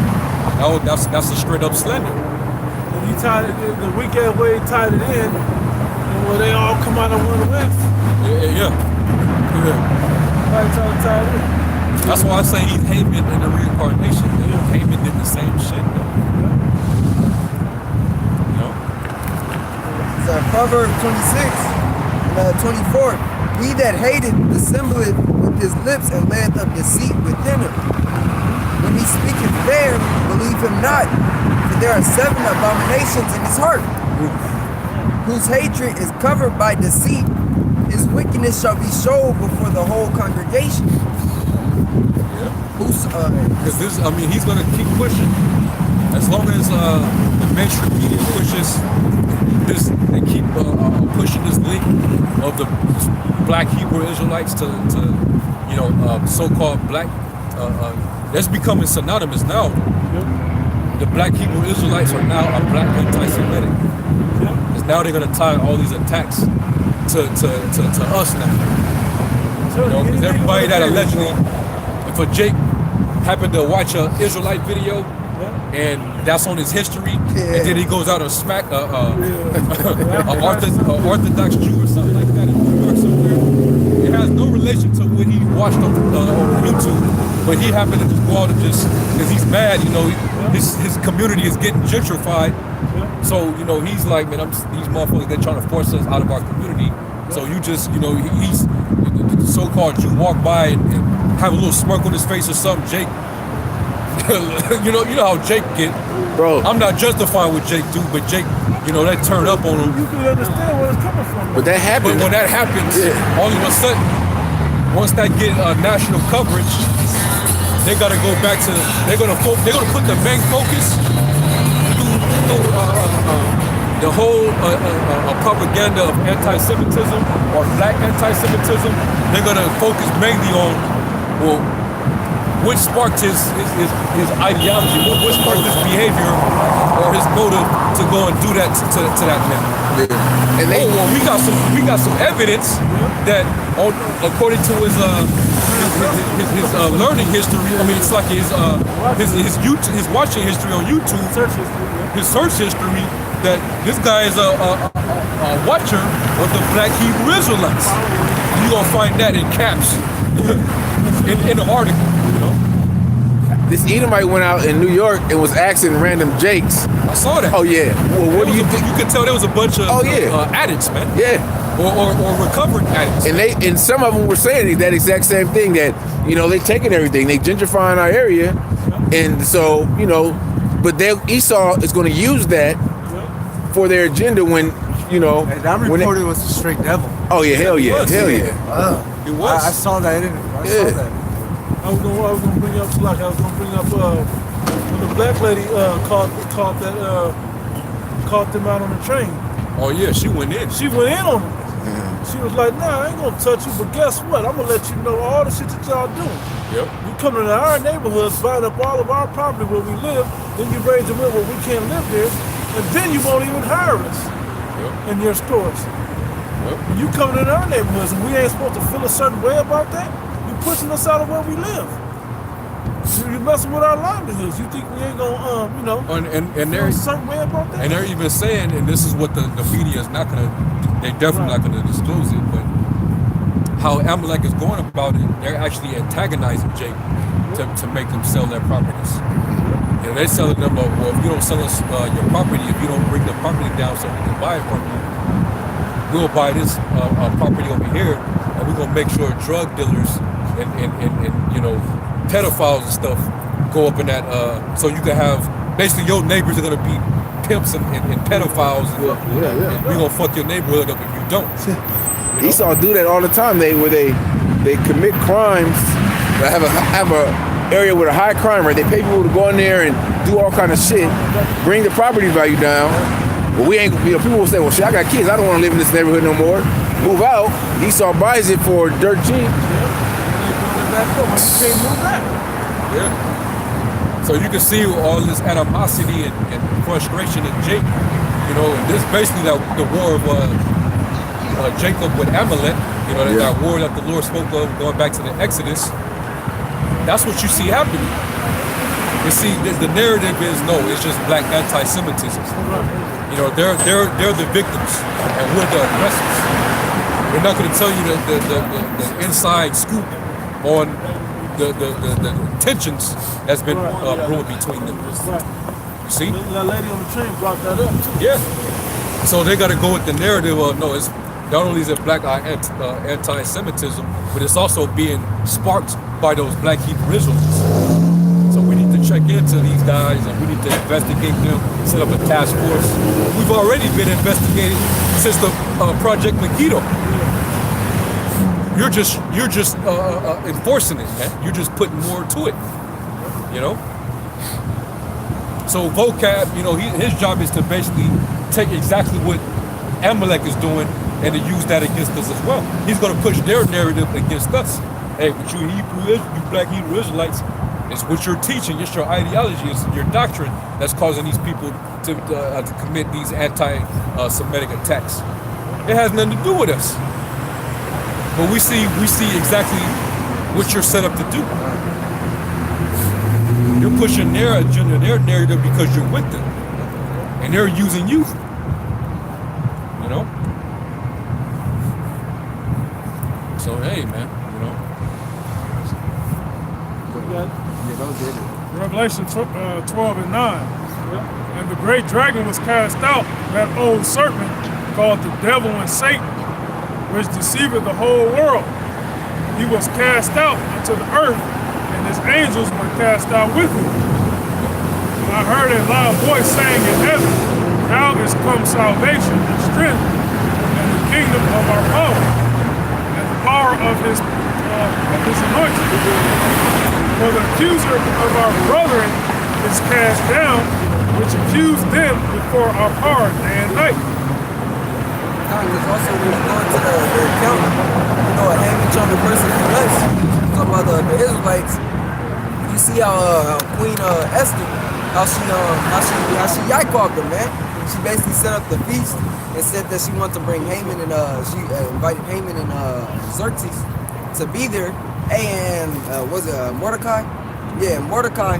And she basically let him know, like, hey, it's a man that's basically trying to kill my nation, and that means, hey, that I'm gonna be a part of it too. That means I'm gonna be persecuted and die too. And Xerxes said, who? He basically said, who is it? Like, who's doing this? And she told him, man, it's Haman. And Haman tried to basically go talk to after it was over. Haman tried to go to her and into her room or whatever and talk to her. And that's when Xerxes seen her, and he was like, wait, so you trying to touch my woman too? And what happened? Hey, Haman got hung on the same gallows in which he was trying to put us on, man. Yep. You know, just showing you that the Lord was what the Lord establishes is not going to be broken, man. You know, I gotta it's Acts 5 and 38. And it reads, and now I say unto you, refrain from these men and let them alone. For if this counsel or this work be of men, it will come to naught. But if you ain't gotta try to overthrow vocab if it was weak. It was coming on its own. But I was about to say it though. But if it be of the Most High, you cannot overthrow it. But if it be of the Most High, you can't. Why are you even gonna try to fight against this thing? You know why? You're only gonna get yourself jacked up. Happily ye be found even to fight against the Most High. You know, our Hebrew Israelite version of Ice Cube, you know, inside joke.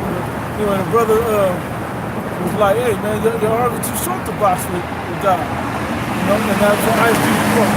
Just for joke's sake. You know, anyway, yeah, it's the truth though. You can't box with the Most High, man. He got the knockout belt waiting on him. Alright?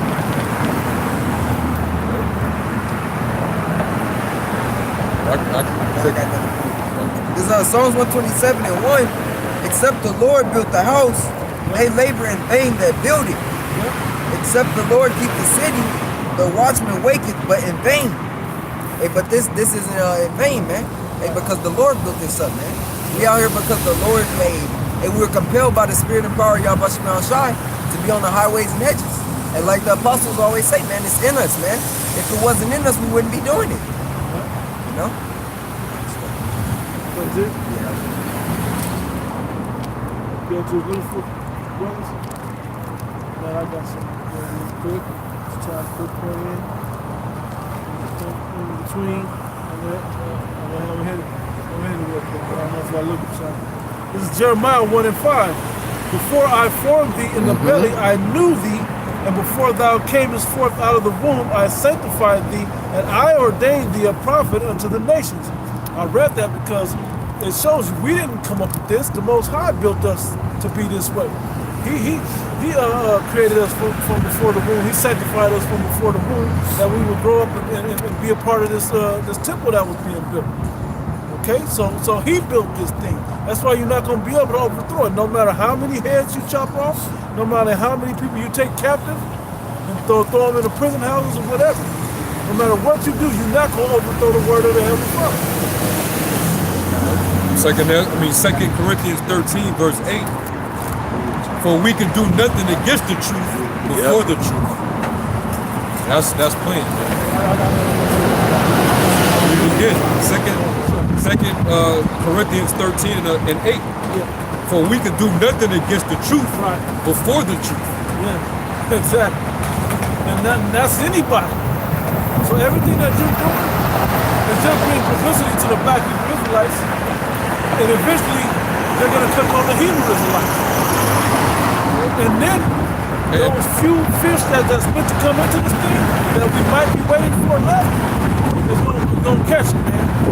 When it hits NBC, ABC, or CBS, or whatever, or those major corporate news stations. You're just only going to bring those few fish to the flock, man. We're just going to fulfill it all. Then the whole world is going to know what's going on, and then the prophecy will fully be fulfilled as it would, as it was written. And things are speeding up, by the way. As you devils are thinking about what you're getting ready to do and try to stop this thing, the Lord is speeding up the process of the prophecies, man. It tells you in Matthew how the Lord shall shorten the days for the elect's sake. So, hey, the day of the Lord is hastened greatly, man. Like the brother just brought up at the start of camp, how you got the tension building up over in Virginia right now, to where you even have the National Aviation Administration declaring a national State of emergency. It's like a national airspace emergency, or it's something to that effect. But the governor did declare a state of emergency also. Yeah, that too. So you can't fly over. Yeah. So I mean, what that's saying is, while you thinking that you about to, go according to your plans, everything falls under the will of the Most High. Your plans can't override what the Most High got in stores for you. So the Lord's getting ready to cause dissension. You got to worry about even your own being divided up against each other. You worried about us? You got some gun-toting Edomites that's ready to storm the Capitol. Yeah. Because this wasn't reported when it occurred. This happened in November 26th, but the RT reported because the White House was placed on lockdown on November 26th. The White House, Capitol Hill. This from the RT, it says the White House was placed on lockdown and Capitol Hill evacuated as U.S. Air Force jets scrambled to intercept an unresponsive aircraft in the D.C. area. But an all clear was given roughly 30 minutes later as no plane was found. It says the White House was placed on lockdown just before 9 a.m. local time amid an emergency which triggered shelter-in-place instructions from security personnel. Many members of the White House press pool were reportedly ordered into a briefing room for a brief period. The area in the immediate vicinity of the Capitol building was closed off and the streets cleared by police according to the eyewitnesses at the scene. So it was basically a short-term martial law that occurred there, man. They cleared out the streets. Hey, those that were within the buildings, they were placed on a shelter-in-place. Hey, because that means that things was getting hot, man. You know. Hey, but they didn't report on it because you know it's gonna frighten the public and it's gonna show you that hey, shit is really about to happen. Yeah. You know. So they didn't even know what aircraft that was flying in U.S. airspace. You know. Yeah. So you see, what's going back to in Virginia. It could really pop off. Yeah. Because a lot of these Edomites, a lot of these patriots, these Second Amendment apologists, they were talking some big shit online. And online, it's like, you check it online, it was like, we're not saying bring your guns, but you know why we're going.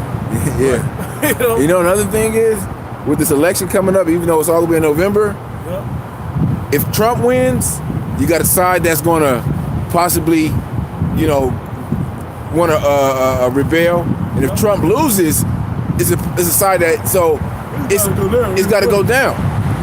I mean, he's still within the process of the impeachment. Yeah. But we still got to see. Isn't it supposed to be the end of this month? Yeah. Were they supposed to go running through the Senate, or what's supposed to happen? It's Wednesday. Yeah. So all this is all happening at the same time. So you know tensions is rising right now. You know, it could really go down, man. It could be a standoff between these militias and the government over here. And Esau can literally, because Trump as a president, he still have executive powers to shut shit down. God, and especially at that time, it's gonna be as like a dictatorship, man. I'm saying, especially if a national comes up or national emergency comes up. Hey, the president have executive power to override congressional authority, man. Yep. And it works because the people elected that man into office, so that's why it's okay that he does that.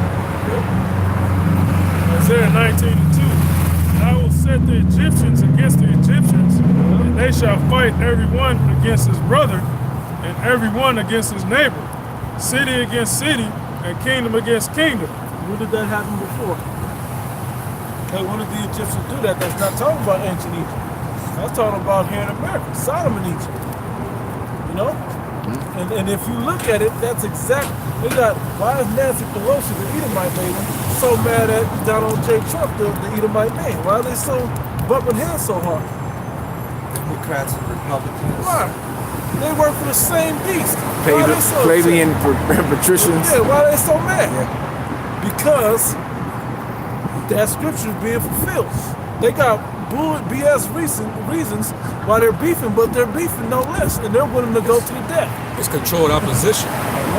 They're using that controlled opposition because these people they don't know that all this shit is rigged, and you know both sides are basically they're still serving the same interests of the higher ups, but they're causing it so that the people can get roused up because this is exactly what Esau needs to bring forth his order.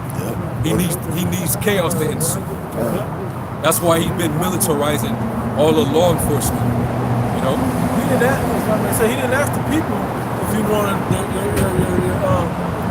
the police forces militarized. He just did it because he knew when he allows the chaos to hit the streets, people are gonna beg for him to do something. Oh, don't worry, we got a plan. We got some. Oh yeah, all right, we came up quick with this. Boom, let's do this. But how y'all so armed and prepared for this? Because it was controlled opposition. Problem solution. I think we have our 20 cents. I think they 20 cents. All right, thank y'all. Yeah, have a good night. God bless every last one of y'all. And like you say, because it's really, And the spirit of Egypt shall fail in the midst thereof, and I will destroy the counsel thereof, and they shall seek to the idols, and to the charmers, and to them that have familiar spirits, and to the wizards. And the Egyptians will I give over into the hand of a cruel lord, and a fierce king shall rule over them. Because in the time of martial law, you know, the ruler, the president, is going to basically, have the martial law troops go into, to the cities where Jacob is in. They gonna start fucking Jacob. That'll be their cruel lord. They're going to be getting these Edomites too. That draconian law. Lord, the fierce king. A fierce king shall rule over them, saith the Lord of hosts. And I want to jump to 19. Hey, because if you notice, the Lord is actually causing this stir up among the people. You know, the Lord is he's setting it up to where the people are going to start, fighting against each other. Because ultimately, it's going to play into how, there's going to be sedition among men and invading one another. They shall not regard your princes nor your kings. That's what the Lord is stirring this up for. Because really, this is one of the signs that America is basically on its way out. All right, we're at the end of this wicked place. Okay, so a lot of the higher ups, they're gonna have to seek to these different councils on how they can, what they can do to basically, secure everything. And they're gonna see that the Lord is basically just throwing all type of money. 19 to 19. That day shall there be an altar to the Lord in the midst of the land of Egypt. Where that altar? I was going to say, who's that altar? There's standing before the altar now. What sacrifice are we making on this altar? Our bodies is a living sacrifice. Hey, what you see happening is Egypt is being divided while the Lord's church is being gathered. And the temple is being built. Yep. So the Lord is strengthening us while He's weakening them. This is what Haman was so afraid of. It's coming to pass. Exactly. And he's weakening all the nations. Yep. Yeah. And a pillar at the border thereof to the Lord. And it shall be for a sign and for a witness unto the Lord of hosts in the land of Egypt, for they shall cry unto the Lord because of the oppressors, and He shall send them a Savior and a great one, and He shall deliver them. You know what our Savior is talking about? Y'all was shy, man. So that means what? That before Yahushua even returns, it's going to be going down. It's going to be sedition. It's going to be riots everywhere. It's going to be death, wars, all type of shit going on. Famine, people dying of disease, man. So you worrying about us. All we're doing is delivering you the message of how your kingdom is going to end. So if you're going to label us terrorists for declaring your end, then hey, by all means, do what you do. And if we were terrorists, we would have done something a long time ago. It would have been known, like, hey, these motherfuckers, they're blowing shit up, they out there committing fucking terrorist That's why I find it a joke how he's so goddamn sloppy with his work. Now all of a sudden you gonna go see dealing with the New Jersey shooting. They gonna roll this thing out about that shooting. They ain't gonna live that off. This is that cornerstone that's trying to build the whole case. Yeah, Bro. There's gonna be more. They said first they said it was a pipe bomb. Now they're saying it's a bomb that could blow up five football field long. Man, that ain't even Jake's spirit, bro. Jake somehow, some way had the connects to come into the hands of a damn nuke. Yeah. Pocket Jake You don't gonna let even a nigga get a nuke? Jake don't even know how to construct Bro, that's what- no shit with no soldering. None of that. Jake is like, Jake ain't messing with no wires when they can kill him. Man, Jake is not playing that game. oh, He's not gonna. like If he would, he'd be like, "Fuck it, just do it by just throw the shit at him or something." like said the entertainer said, like Jake couldn't be no Yeah, no kamikaze type shit. Like you the bomb. Like no. Jake can barely handle fireworks. Yeah. It ain't our Shit, spiritual. I'll stay away from fire. I don't fuck with that. Yeah, I mean, just to want to Just show you how ridiculous. Yeah. That shit is ridiculous. That shit got Esau written all over it, man. A city block. Nobody wants to fuck with a city block. That's his own city block. He want to level the whole block. But he only gonna shoot up the deli. He ain't gonna shoot up the whole block.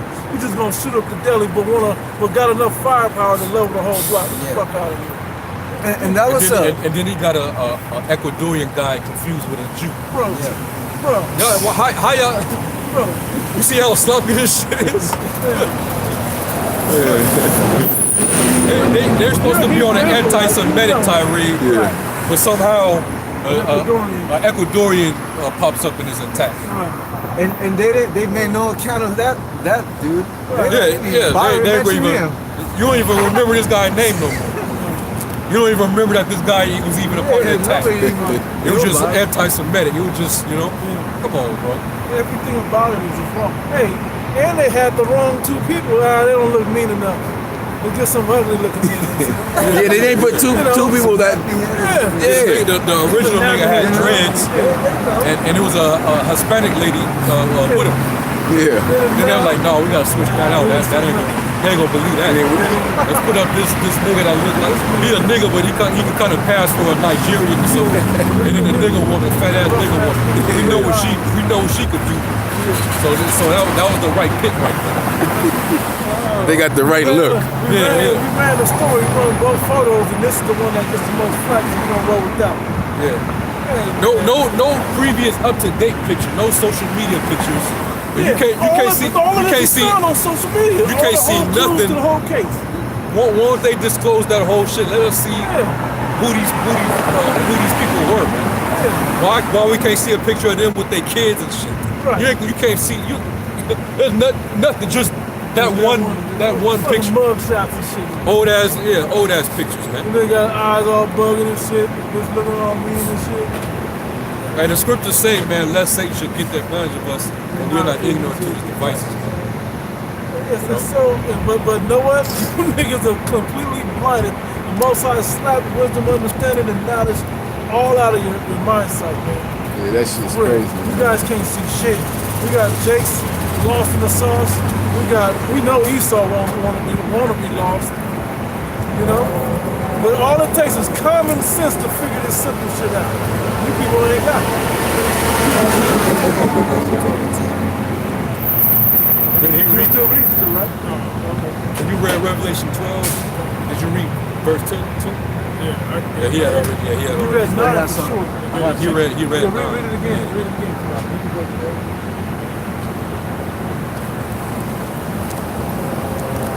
Started 9 or 10. Yeah, you started 9, but he won't I think his brother was going to pull 10. Yeah, Revelation 12 and 10. And I heard a loud voice saying in heaven, now has come salvation and strength, and the kingdom of our power, and the power. Hey, how do you know that that's coming? The prophets are out there prophesying about it. We're out here building it. How do you know we're building? Because you can look in all the major cities all over the world and find a small sanctuary being built up. Okay, with the name of Yahweh Shai as the center point of it. Okay. And the power of his anointing. For the accuser of our brethren is cast down, which accused them before our power day and night. That's exactly what Esau is doing, man. He's the accuser. Scripture say the accuser of our brethren, man. He's trying to put a charge on us. He's trying to indict us. He's trying to blame us. And all the synonyms that go with it, man. He's trying to make it seem as if we're in the face of terror. Hey, when in all reality we ain't did nothing physical except come on the street and preach, man. We ain't no killers, we ain't no thieves, we ain't no none of that, man. But we're the problem in America. Right. All the shit going on. He's a hypocrite. Yeah, all the shit going on. You knowing this place is history. Yeah. All the shit you did, and you're not a terrorist. Yeah, you got the nerve, man. That's a nigga, man. Hey, the Lord said, "Be harmless as doves." Yeah, wise as serpents. You know. We're Yeah, Jake ain't got no power here, man. We're likened unto sheep. A sheep, you ain't gotta worry about a sheep. Jacob, thy worm. Yeah, that worm. Yeah, that worm Jacob, man. No defense. It's a worm has no defense. And what is that quote from the Art of War was Sun Tzu? Where it basically says you're supposed to give your opponent the notion that you're weak, that you're a weak individual. Yeah. You know. Somebody pull that one. I'm saying that right there.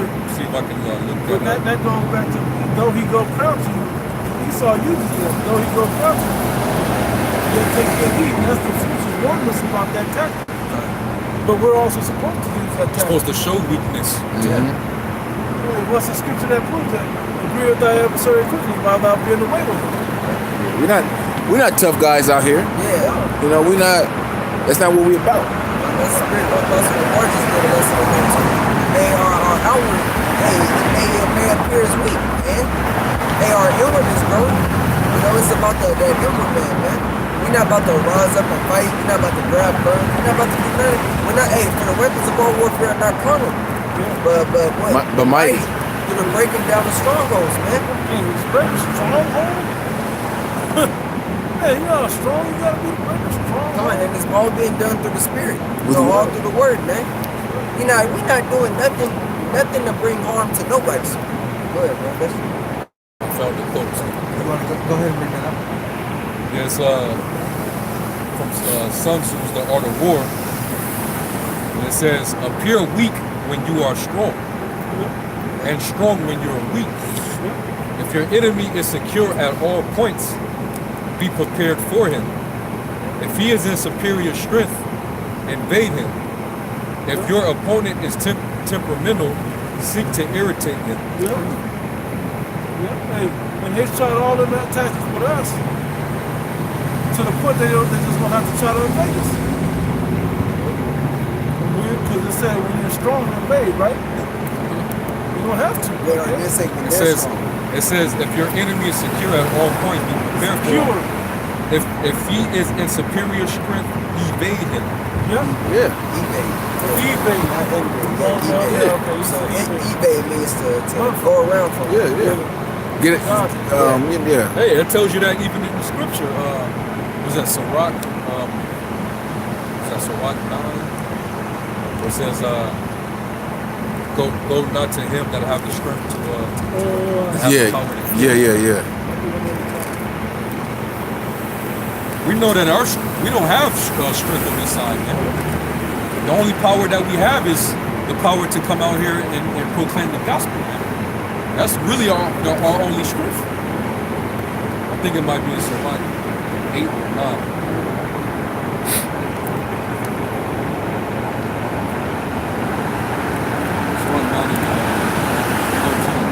Sirach 9 and 13. Keep thee far from a man that have power to kill. Esau has the sword. He has the power to kill. All he been doing since he had us over here was slay his brother Jacob. Yeah? Right? Keep thee far from the man that hath power to kill. So shalt thou not doubt the fear of death. And if thou come unto him, they will fall. Lest he take away thy life presently. Remember that thou goest in the midst of snares, and that thou walkest upon the battlements of the city. Hey, be wise as a serpent and harmless as a dove. He's seen you as sheep among wolves. You know, which is, you're being sent as a preying animal amongst predators, man. You know? We know Esau can hunt us down, man. And we leave that's why the Lord likened us into sheep. Because we're out here and we put our lives as living sacrifices. They can come up and smoke every last one of us, man. They can drone strike us right now. They can do what the hell they want. But what threat are we giving them? What weapons of war do we have? So it's important that we give them the notion that really we're weak, because really we are weak. But they don't know, they don't see the hidden power behind what we're about and what we're doing. When you try to come against that, now you're fighting against a higher power. Yeah, because we're weak, but we're strong. We're strong in faith. Yeah. What does the scripture say?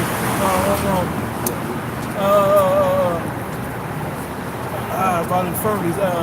Your infirmities, glory in your infirmities. So that's when you call upon, basically, so that's when you call upon me, and I will fight for you. Yeah. I mean, I really mixed that up wrong, but I think you know the gist of that. I believe that's in the Corinthians. Romans 12 and 18, if it be possible, as much as lieth in you, live peaceable with all men. That is. Psalm 64. I'll start from the top. Hear my voice, my power, and my prayer. Preserve my life from fear of the enemy. Hide me from the secret counsel of the wicked, from the insurrection of the workers of iniquity, who with their tongue like a sword, and bend their bows to shoot their arrows, even bitter words, that they may shoot in secret at the perfect. We're the perfect, brother. Suddenly, they shoot. Those that are of upright conversation. All right. Suddenly, do they shoot at him and fear not. They encourage themselves in an evil matter. They communicate snares privately. They say, who shall see them? They lay snares privately. You know, they'll set up guys who will act like agent provocateurs. You know, they'll set up dudes that go and act like they're one of us, and then they'll go out and carry out an attack so that we could be blamed. You know that guy that came up here, that Edomite guy that came up here? All right, fine, man, just hit me. Like, where is this coming from? Wow, man, get out of here, man. Let me turn this camera off first. Why? Nah. Like, why? Remember, you kept trying to hit him. Like, what? Why? We don't want to hit you. Snap. Yeah. It was just so stupid how he couldn't. He was trying to fuck. Why? Hey, you guys are fucking racist, man. I'll fucking kick all you guys' ass. But what do you expect from me? So you can't be nothing but corny. Right. You know? Yeah. They try to lay those snares against us, man. To take us down. You know? They really want us to get carnal. That's the ultimate job, is to get us from following after the spirit and become carnal, man. Because they know they can win that battle. A carnal battle, they know they got us with that. But as long as we keep it spiritual, that's what it aggravates them. And it's because it's like opposite. It's complete opposite realms. Like you know, it's like a force against another force. It's no going into the other, man. It's like Esau can't cross into ours, and we're not supposed to cross into theirs. Light and darkness can't come together. Go ahead.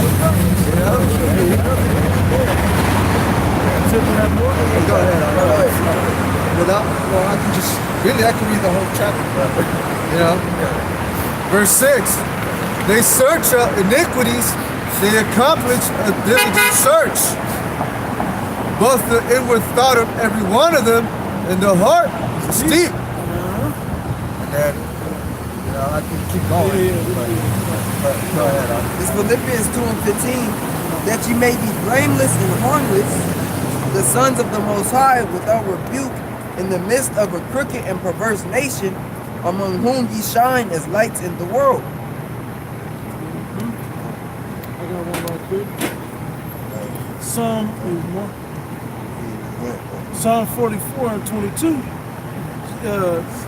Yea, for the sake are we killed all the day long. We are counted as sheep for the slaughter. You know, we understood that when we signed up for this, we run the possibility of being killed, physically taken out. But also we were comforted by the understanding of what happens during the death process.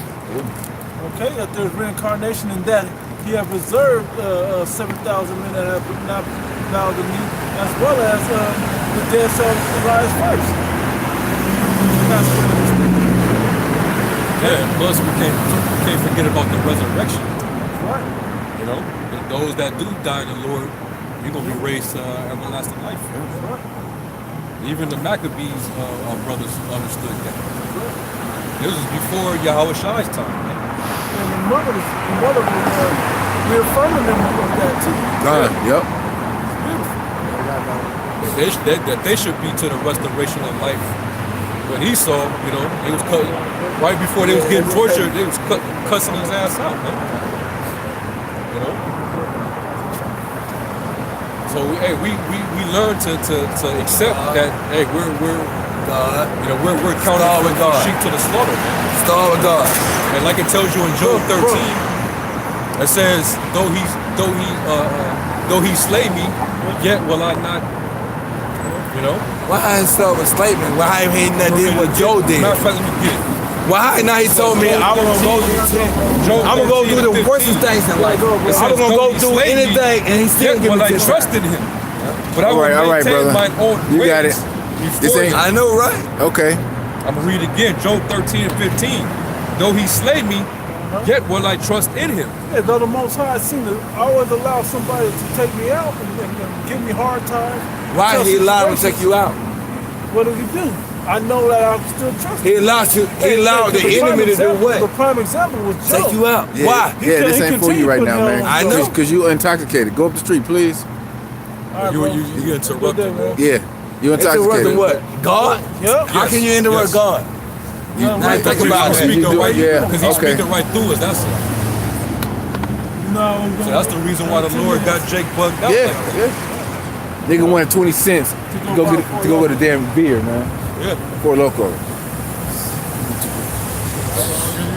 That's why you don't get these Yeah, niggas. yeah, hell no. Scripture say give to the godly, man. Yeah. Help not a sinner. You got it? Listen, no. What you got? I got Psalms chapter 5 and verse 8. Lead me, O Lord, Yahweh Bashem Yahushai, in thy righteousness because of mine enemies. Make thy way straight before my face. For there is no faithfulness in their mouth. Their inward part is very wickedness. Their throat is an open sepulchre. Yep. They flatter with their tongue. It kind of, like Sluggy, when you were reading that precept, it had me thinking like cause like he said, though he slay me, yet will I Trust him. yet will I trust him. You know, but the opposite of that is in Malachi, the first chapter. You know, wherein hast thou loved us. That's really like the perspective of the 2/3 versus the perspective of the elect, man. And the difference is Hebrews the 12th chapter. Yeah. The chastisement come from from the Father. Yeah. You know, Those that he loved with the chastisement. forget what the chastisement is not forget, but it's another word. It's in Sirach? No. Yes, right. No, it's in Hebrew show. the chastisement is the Heavenly Father. So it's like 12 and 6 and 5 right about here. Despise. Despise the water, that's the word. Despise not the chastening of the Lord. For whom we chastise, he dealeth with you as with sons. For you, who we chasten not, are bastards and not sons, to roughly paraphrase. The word despise. So that's why you still continue to trust in him. Because you know he's dealing with you as with a son. Because whom had the Father loveth that he chasteneth not. You know? I mean, did the Most High hate Job? All that Job endured? You don't hate him for that? Oh, man. Did he hate him before that? No. Job was an upright man. That's why he tried Job. Job was a man of integrity, man. Yeah. That's what all that hell was placed on him, just so his integrity can be shown. Come. You know? Hey, and the beautiful part about that, this is gonna happen to us, because Job was like an example of what's gonna happen to our whole nation, starting with the elect particularly. Right? What happened to Job after they were doing good? Job was a good, upright man or whatever. Fear the Most High. He got tried, and what happened? Yeah. After he was proven through that, he got blessed. He got a reason. He went through something to earn a bigger blessing Yeah. because of his uprightness. You know, and that's what we're fighting for. We're fighting for the blessings of the kingdom of heaven. Okay, to be of the elect of the kingdom of heaven. A better ministry established upon better promises. You know? Because all over the 2/3 of our people are in a good ministry. Them niggas is all over the place, man. Lost. You know? You want to have something? Sirach chapter 4 verse 28. Strive for the truth until death, and the Lord shall fight for thee. And the Lord shall fight for thee. If your intent is correct, man, you got the proper intent. If you're striving for the truth. Okay? And here's something about Striving to be righteous. right? Something that goes with that is if you're fighting for the truth, you got to be able to deliver it and accept it. That means you have to humble yourself to it, man. Sirach 2. Count it all. Oh no. When we brought to a lower. Yeah. Hey, and how does the Lord fight for us? As long as you're doing what He commanded you to do. The Lord is our advocate in the heavens. He's making intercession for us. Yeah. You know, He's praying to the Father to watch over us, man. And as long as you are seeking the truth, man. I want to tie that back in to something you said, to what he read and what I was saying, right? Because just like Job, yeah, though he slay me, we're doing the right things to the best of our ability, rehearsing the righteous acts, everything. But he had to try us, and then after that trial, he'll throw us something. He'll give us the peaceable fruit that we may go thereby. Okay, that he's now able to increase us because we've been purged away from some negativity by the trial, and now we're able to receive a blessing out of that. As small as it may be, it's still an increase. Okay, so that's why we continue to do it, and we don't ever throw our trust away in Yahweh Shem Yahshua. And it's Philippians 3:7. But what things were gained to me, those I counted loss for Yahweh Shai. Yea, doubtless, and I count all things but loss for the excellency of the knowledge of Yahweh Shai, my Lord, for whom I have suffered the loss of all things, and do count them but dung that I may win Yahweh Shai. Forget about all this other worldly benefits, so to speak, okay? And just look for the benefits in the spirit of Yahweh Shem Yahshua. Seek that, and you will be rewarded with those things. It says in Proverbs, I counted it was more precious than rubies and gold and things. I forgot exactly. So it was something about something. I know some Proverbs like 11. Yeah. It's also a proverb. It's a wisdom of Solomon. 7 and 8. I prefer her before scepters and thrones, and esteem riches nothing in comparison to her. Neither compare I unto her any precious stone, because all gold in respect of her is as little sand, and silver shall be counted as clay before her. God.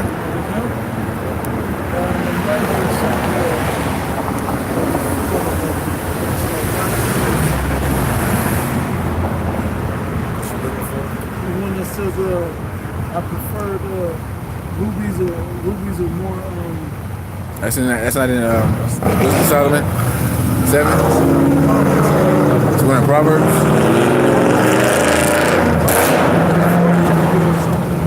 But it's right on the 11th chapter. I know there's a couple times in there.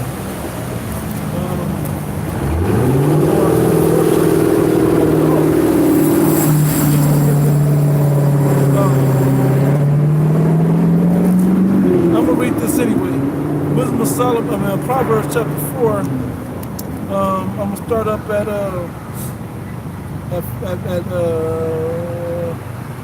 4.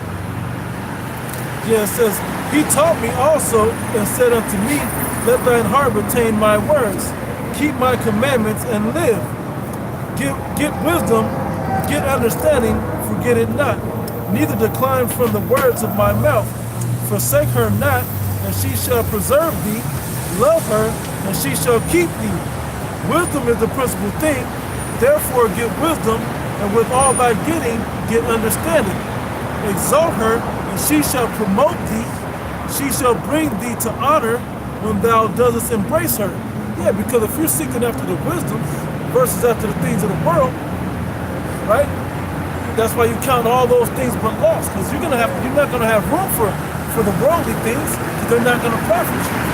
But like I said in that chapter you were reading, or the chapter right before that, he said, I desire wisdom before rubies and all those other things, scepters and thrones. And with that was I given those things because I wanted to judge the people and true righteousness. Okay? The Most High will add, he said, because you have asked for wisdom to judge thy people and not for riches, I will give you both. You know, and that's how the Most High works. Oh, you got the answer right for the right reason. I'm gonna hook you up with the other side also. You know, because with that judgment, you're gonna do the right thing with those riches as well.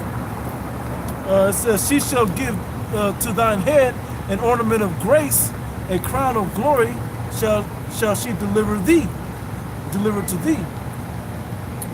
Yeah, this is not the chapter that's in. This in here though. Anyway, y'all got it. Whoever got something.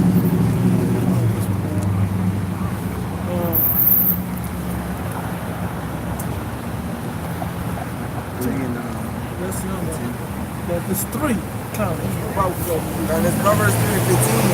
She is more precious than rubies. More precious than rubies, and all the things thou canst desire are not to be compared unto her. Yeah, it's more precious than anything else on the planet. Okay? This wisdom is. That's why you gotta stay with the Heavenly Father, man, where you can stay with that fountain of living water to water you with that wisdom. Versus one of the things of the world. Proverbs 8:11. For wisdom is better than rubies, and all things that may be desired are not to be compared to it. And all the things that are not to be desired is in no comparison to the wisdom. Okay? Hey, think about it. None shall want her mate. Hey, think about it. Brothers don't go out and see these big diamond chains and all that. Brothers is looking at stones and the energies of stones. Way more wise and way more affordable. It's like, thank you, the Most High blessed us with this. And Jacob got to be like, oh, give me that. No, they'll be like, but Jacob's also like, man, that was fly, but if I pull that chain and I try to snatch it, it's probably going to scatter everywhere, and I'm not going to get it. You know, like, it's just a bad deal fucking with it. And it might come with a curse or something if you pull somebody's stones. Jacob's aware of that type of thing. You know? So it's just the Most High, it's just the wisdom of the whole deal. And plus, who's gonna buy? How much I'm gonna buy? I'm gonna snatch your chain. How much am I gonna sell it for, bro? $8? What am I gonna get it for? How much did it cost you to make that?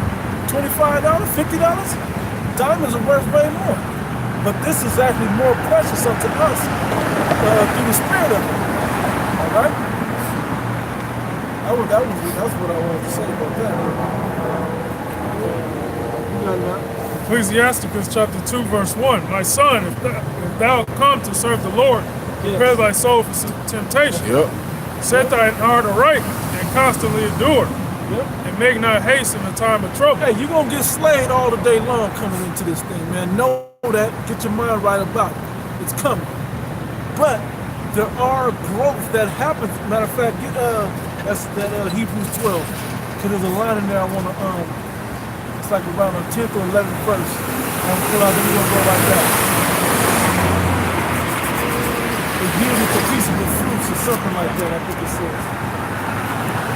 But I want the verse that seems for no chastisement for the time, like 11 or something like that. Yeah, It's Hebrews 12:11. Now no chastening for the present seemeth to be joyous, but grievous. Seems like it's a good thing that you ain't getting cussed out, that you ain't going through all types of affliction. But the Most High ain't dealing with you, so He's not gonna increase you either. If you ain't chastised, if you ain't corrected. Nevertheless, afterward it yielded the peaceable fruit of righteousness. It yielded the peaceable fruit of righteousness. Why? Because the righteous is going to lay it to his mind. The wise is going to lay it to his mind. And, hey, make sure I'm walking right in this thing, man. It says, affliction of pain. I'm going to say it again.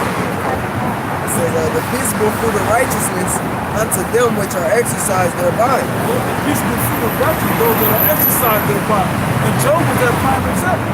Because after he went through all that affliction, he got increase. Okay? And that's the same thing that happens unto us. After we go through things, the Most High increases. It don't mean he increased money in our pocket. He may just increase it with knowledge, wisdom, and understanding. That's better. Which is more valuable to us. Because all this shit is going to go. But that wisdom we can take with us to the kingdom of heaven.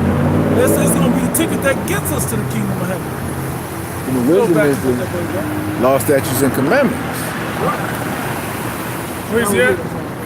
Ecclesiasticus chapter 2, verse 2. Set thy heart aright and constantly endure. So you got to get your mind right that I don't want the valuable things of the earth. I want the valuable things of the spirit of Yahweh Shem Yahushua, which is this wisdom. Okay, and I'm going to name a few like the brother was saying earlier. We learn how to heal ourselves naturally. We learn the energy of stones. We learn how to treat each other. We learn how to treat ourselves. We learn how to manage our money, how to treat the earth, how to raise our children in the proper context. We learn how to deal with one another in discrepancies or whatever else. We learn judgment. So many more things that are valuable unto us as people upon the earth, dealing with other people upon the earth. That a nigga might want to rob you, but now he's like, damn, I shouldn't rob this guy. It's just different. The situation changes through the spirit. You got something that gotta go right now? Yeah. Proverbs chapter 4, verse 7. Yeah. Wisdom is the principal thing. Therefore get wisdom, and with all thy getting, get understanding. Exalt her, and she shall promote thee. Promote, that's the point. Yield it to peaceable fruit. It promotes you. Set thy heart aright and constantly endure. Go ahead. She shall bring thee to honor when thou dost embrace her. She will bring you to honor. She shall give to thine head an ornament of grace, a crown of glory shall she deliver to thee. Crown of glory shall she deliver unto thee. All right, but it comes at a price first. Okay? The Most High is not just going to just bless any random somebody that he ain't tried. You got to try it. I don't know how far you plan on reading down that, but I want you to read down a little bit. No. And make not haste in the time of trouble. Cleave unto him and depart not away, that thou mayest be increased at thy last end. Though he slay me, I put my trust in him. I'm going to cleave unto him anyway. No matter what we go through in this world, no matter how bad it gets, and we had a saying, if it ain't one thing, it's a motherfucking another. It's always going to be a problem that's going to rise. Does that mean that we give up on Yahweh Shem Yahushua? Hell no. We pull closer. We pull closer. Because that's the only way that we're going to get out of it. But we don't make haste. We try to learn the situation as it is. You examine that. Right. Brother. And we use that wisdom that's so important. Go ahead, Yeah, you don't make a hasty decision Kind. when you're faced with a certain adversity. You're supposed to always still use the spirit. You're supposed to always walk in the spirit, man. Wisdom always try you, even through temptation. You're being tried. Y'all believe in the Bible, right? That's what we're preaching. Okay, now watch this. Did y'all up here too much? Y'all saying for every week. Yeah, you know us. right. I will say it again. I wish y'all had a mic. I'm gonna say it again. Watch this. The Bible said, I didn't say it. God has skin of bronze, hair of wool. That means Jesus, Adam and Eve, is black. The Bible said it. Let's speak the Bible now. Hey, brother, this ain't your platform, bro. I know it now. Hey, brother, Why would they this say is not he's your white? platform, bro. You With gotta long stand brown up hair and there. blue eyes. He's black. You're being disrespectful right now, man. No, I'm being real. No, you're being disrespectful, man. I say this every week, bro. They don't come up here no more, man. Go down the street. Let me finish that. You was cool at first, man. But the scriptures say to keep thy foot when I go into the house, man. He's saying this as young guys and shit. No, man. Come up there. The fact that he don't remember, he did the same thing last week. And the week before that. And the week before that. He said the same thing. We was going to give you a chance to say something new. We can't be hopping in front of the camera and stuff. Yeah. Go ahead, all right. Hey, even old Jake won't clock it. Damn shame. If I'm staying with them, I'll get all the respect I need. He's still talking, man. Ecclesiasticus chapter 2, verse 4. Whatsoever is brought up upon thee, take cheerfully, and be patient when thou art changed to a lower state. Hey, because it's coming. You're going to get changed to a lower state. Whatever comes upon thee, though he slay me, you know, cleave unto him, man. Like for example, if when the hour of temptation hits, when Esau rose up on you, Esau, he basically gives you the ultimatum. Start singing. Give us all the information, the organization that you're a part of. What's the name of the leaders? The heads or whatever. Like basically, they want you to give them a rundown of everything. They already know. And they already know the information, but they try to see if you're gonna do that. This is a moment where you're on trial now. The Lord's getting ready to see if you're gonna make a hasty decision to get out of that situation, or you're gonna make a spiritual decision, or you're gonna make a loyal decision. And integrity, something that proves your integrity to the Heavenly Father. That's what it means by make not haste in the time of trouble, man. Don't make a hasty decision. You're so quick to get out of something, so you're gonna desperately get out of it, even if it means, doing Turning on one of your brothers. basically doing a fuck nigga decision. Yeah. All you're thinking about is your own selfishness. Yeah. He said the first rule of life is self-preservation. Well, that's not in this thing. That's not what that's about. It's about us sacrificing ourselves for the next one. It's about the body. It's about the whole body. Yeah. Everything. The big picture. Our Lord sacrificed himself for the whole nation. We sacrificed for our whole nation. We can't do the same. Servant's not greater than his master. That's why the 2/3 won't come to this thing. They selfish. But for us that's in the know, this is the route of mind state that we have to be in coming into this thing. We can't rush to hurry up and get out of shit. We gotta meet it head on and then find out the root of it so we don't have to go through that every day. And the Heavenly Father will increase you with that type of information. You got it, huh? Gold is tried in the fire, an acceptable man in the furnace of adversity. Acceptable in the furnace of adversity. Okay? We're trying to be that pure gold. When you come in, you might be 10 karat, right? It's because you kind of know a little bit, but when you get refined, by the time the elect get beamed up, you're pure. You're going to be pure. No, not no .999. No, you're going to be pure. Was it 24 karat? Bro, full, all gold. And if anybody's seen 24 karat gold, it's a different luster to that. Okay? You got it, bro. Believe in him, and he will help thee. Order thy way aright, and trust in him. Yep. Keep going. Ye that fear the Lord, wait for his mercy, and go not aside lest you fall. Yep. Ye that fear the Lord, hope for good, for everlasting joy and mercy. Yep.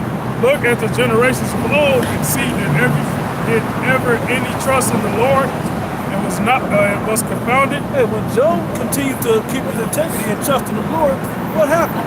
He proved faithful unto him.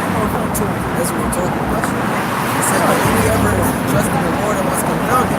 Hey, the scriptures give us countless accounts, man. Men that remain faithful unto Yahweh by Shai and are part of that number, man. And the reward that they would receive or will receive. That they received or will receive. The whole Hebrews 11 chapters is about it.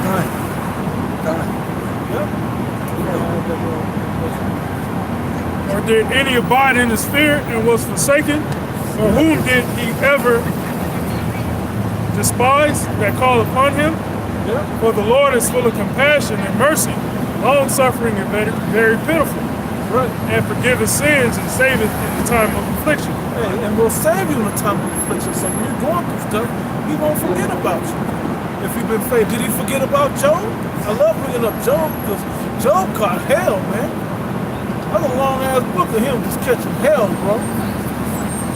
All on not on a joke, but on a trial. Yeah. Just on a trial. But going through that trial, what happened to Job? Job was increased. Was it 100-fold?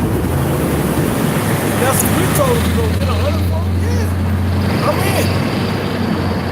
I got shit now. You know? I got a little something that the Most High blessed me with children and whatever else. But guess what? I don't get to enjoy it like that. In the kingdom of heaven, you get to enjoy it. First Peter 4:12, beloved, thinking not strange concerning the fiery trial, which is to try you. Hey, thinking not strange, man. This is not on an accident. This is on purpose. This is part of the walk that you have to make. If you turn 100% to the how about you now shot. Okay? Right? Which is to try you, as though some strange thing happened unto you. But rejoice in as much as you are partakers of Yahushua's suffering. Oh, that's integrity. That's real integrity right there. But rejoice in as much as you are partakers of Yahushua's suffering. Yeah, like even when I think it was Peter and James, one of the other apostles, the chief priests, whipped on him and put him in jail. And you didn't hear about Peter losing his cool and starts fighting with the dudes that was putting hands on him and putting him in prison. They just took the beatings, got locked up, and they had faith. They trusted that the Lord was with them. The Lord sent the angel, got broke out of prison, ended up right back out, teaching the word, and they was rejoicing that they was counted worthy to suffer shame, man. That was a show of faith, man. That was their fiery trial in that moment. Who is this? That name that y'all coming in. By what power, what name did you come in? Well, y'all can't be teaching in that name. And they proclaimed it boldly.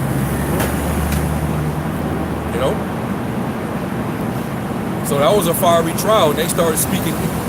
A lot of them wicked scribes and Pharisees and chief priests, they were speaking evil of those men. But ultimately, they were speaking of Yahushua. Right. Yahushua catch all the flack. Anything that they say against us, it's like Yahushua is catching the flack. If they hate, what is it? They hate you, know that they hate me first. They hated me, know that they hate my father. They falsely accused you. They slandered you. They did that to me too. So those are the sufferings that he went through that you partake in when you take these things with good cheer. And rejoice in the fact that, hey, now we're joint heirs. Hey, the first joint heirs unto the bad, and we'll be joint heirs unto the good. We believe that our son got the transfiguration and all of that before he left. And when he come back, he's gonna come back and he's gonna meet us as a man. We believe that. And so that goes to what we gonna be given. Lord willing, we're those men, of course. To say it humbly, but till there's 144,000, somebody else is doing it. We'll stand up, continue to stand up in his mouth. But rejoicing as much as you are partakers of Yahushua's sufferings, that when his glory shall be revealed, ye may be glad also with exceeding joy. If ye be reproached for the name of Yahushua, happy are ye, for the spirit of glory and of the Yahweh resteth upon you. Whoa. If you be reproached for the name, it's a good thing. That's what it just said. Have not the men of the Lord been reproached for the name of Yahweh? The brothers gave an account of it in the book of Acts. That was actually what that was in. For the spirit Hey, so look. Yahushua is coming back on those little which I believe Esau is putting those up there, but remember that was in the mainstream news in LA. They was trying to pass that off as anti-Semitism. Oh yeah. Those little banners or signs on these different random street lamps and street poles where it says Yahushua is coming. They were trying to demonize that, man. So they're demonizing the name of our Lord. So us coming in the name, we gotta suffer that the shame that comes with that. You know? But also, as I said, we gotta rejoice over it because it's gonna come with glory also. Oh, when that same guy who they're trying to demonize comes back as the God from heaven, they're gonna see that glory, man. He said, "I'm not gonna meet you as a man." Every knee shall bow, every eye shall see. Yeah. You're gonna exalt that name. You know. Yep. Says, for the spirit of glory and of Yahweh resteth upon you. On their part he is evil spoken of, but on your part he is glorified. Right? That's the love that the Lord's elect have, with the Lord, man. Look, the Lord wants to see that loyalty, man. And really, the elect is so loyal that tribulation, death, famine, anything you name, it will not be able to come between them and their Lord, man. You can slander them, you can call them terrorists, you can throw them in concentration camps, you can torture them, You can deny them of, any type of economic status in this world. You can make sure, they don't have jobs, they can't feed themselves, their families. You can do all that, and guess what? The elect is still going to be subject to Yahweh Shai. Okay. I said, I have 7,000 men that have not bowed the knee unto Baal. Yep. And the great cluster. Yep. Those that can't be plucked out of the Father's hand. Yep. That's it. Was you going to that? He was going out of Romans 8. Yeah. Romans 8, verse 35. Yes, start at 33. Verse 33. Who shall lay anything to the charge of Yahweh's elect? It is the Most High that justifieth. Who is he that... I gotta make that point. So all of your personal opinions and slander that the media, whoever else has given us or will give us, we don't give a shit about that. We're worried about we're accepted of Yahweh, man, through Yahweh Shai. That's all we're really worried about. Okay, so whatever you say or do to us means nothing because he's the Father of spirits. And we have to worry about what he thinks. Got it, bro. Who is he that condemneth?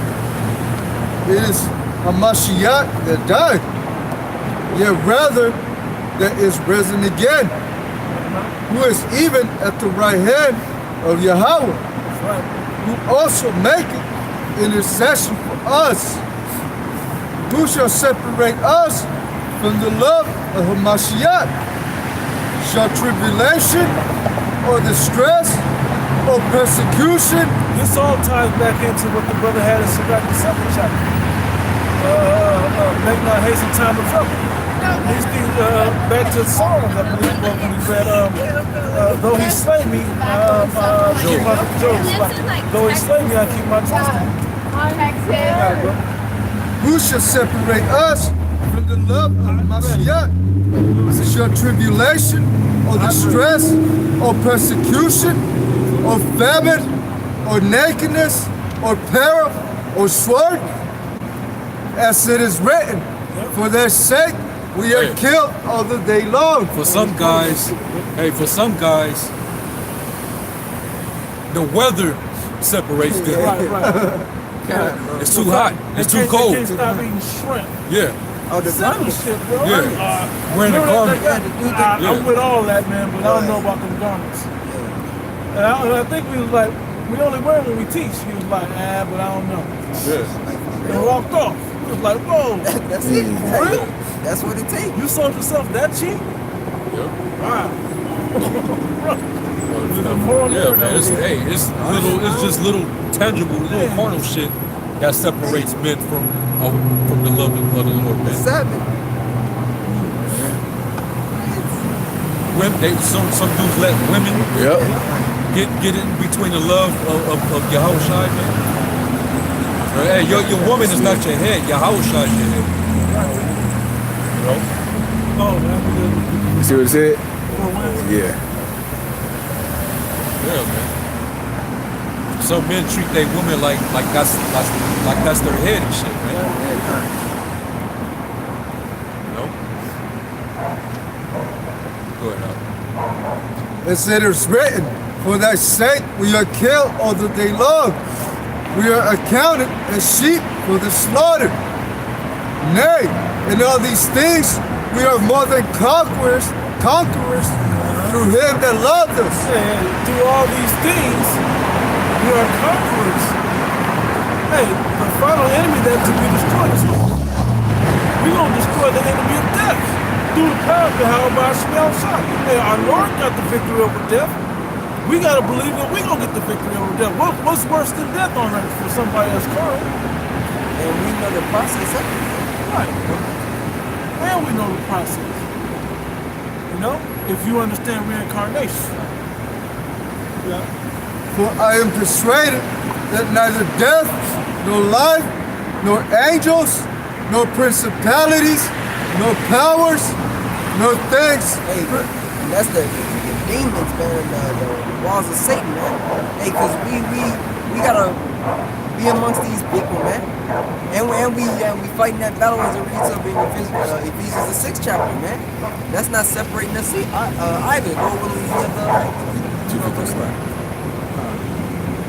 Nor principalities, nor powers, nor things present, nor things to come, nor height, nor depth, nor any other creature shall be able to separate us from the love of Yahweh B'Hashem Yahushai, which is in Hamashiach, Yahushai, our Lord. Hey, and Apostle Paul, the reason why he was able to list all those things is because he went through it. He literally went through it. What did it mention about the depth? Talking about the sea? He caught shipwreck. You gotta think, if you catch shipwreck, you gotta think you might drown right now. Yeah. You might, chances are, any ship. You could go down with the ship, really. You're probably gonna go down with the ship. Yeah. Even if you're trying to wait a little while, you're probably not gonna make it. Bro, in the middle of the sea. Bro. It's big. No Coast Guard. No two-way radios to call in. No. CB radios, none of that shit. Hey, you don't swing around and get it. It's SOS. None of that. You build a boat, your boat will float. I mean, wasn't there a hurricane that happened? Yeah. You know? He still maintained his trust and love for Yahushua, man. You know? He said tribulation, you know, they locked him up. He got put to death. And then the Lord put the spirit right back into his body. Which brother ever got killed and then the Lord brought them back in the truth to give their testimony? that they can actually give the testimony that they've been put to death for this truth while actually alive. Right. Hey, no brother can say that, man. You know? And he went through that. That's true love right there, man. You know? Yep. 2 Corinthians chapter 12, verse 7, read down. Unless I should be exalted above measure through the abundance of the revelations, there was given to me a thorn in the flesh, the messenger of Satan to buffet. It was so that he wouldn't get puffed up. The Lord was dealing with Apostle Paul, man. And what did it say at the beginning? The multitude of revelations that was given to him? So to keep him humble. What was abundance of revelation? because he was given so much, he had to keep him humble. The greater thou art, the more humble that self. You have to keep him on a humble level. You got it?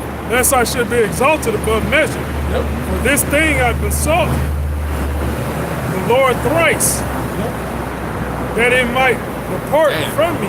That means that he had to Call on the Lord. he had made 3 separate prayers. Yeah. Whatever it was that was on Apostle Paul, man, it was getting to him. Man. He probably felt like he wasn't gonna make it, man. Well, he could have had any of these infirmities that brothers have. You know, but in that time they don't have. You can't go to the doctor and get a pill or a treatment or whatever. You know?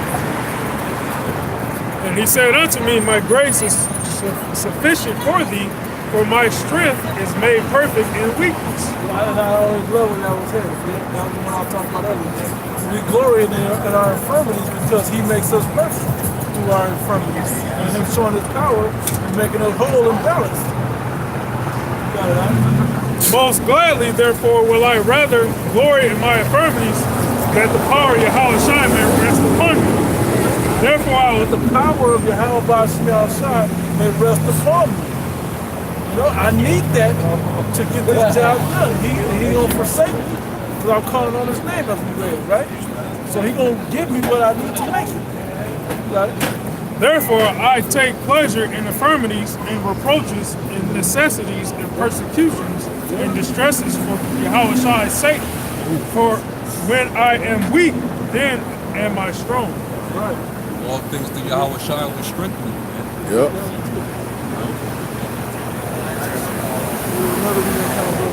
2 Corinthians. So if you have that level of faith and love, taking a trip is not an option. Yeah, come on.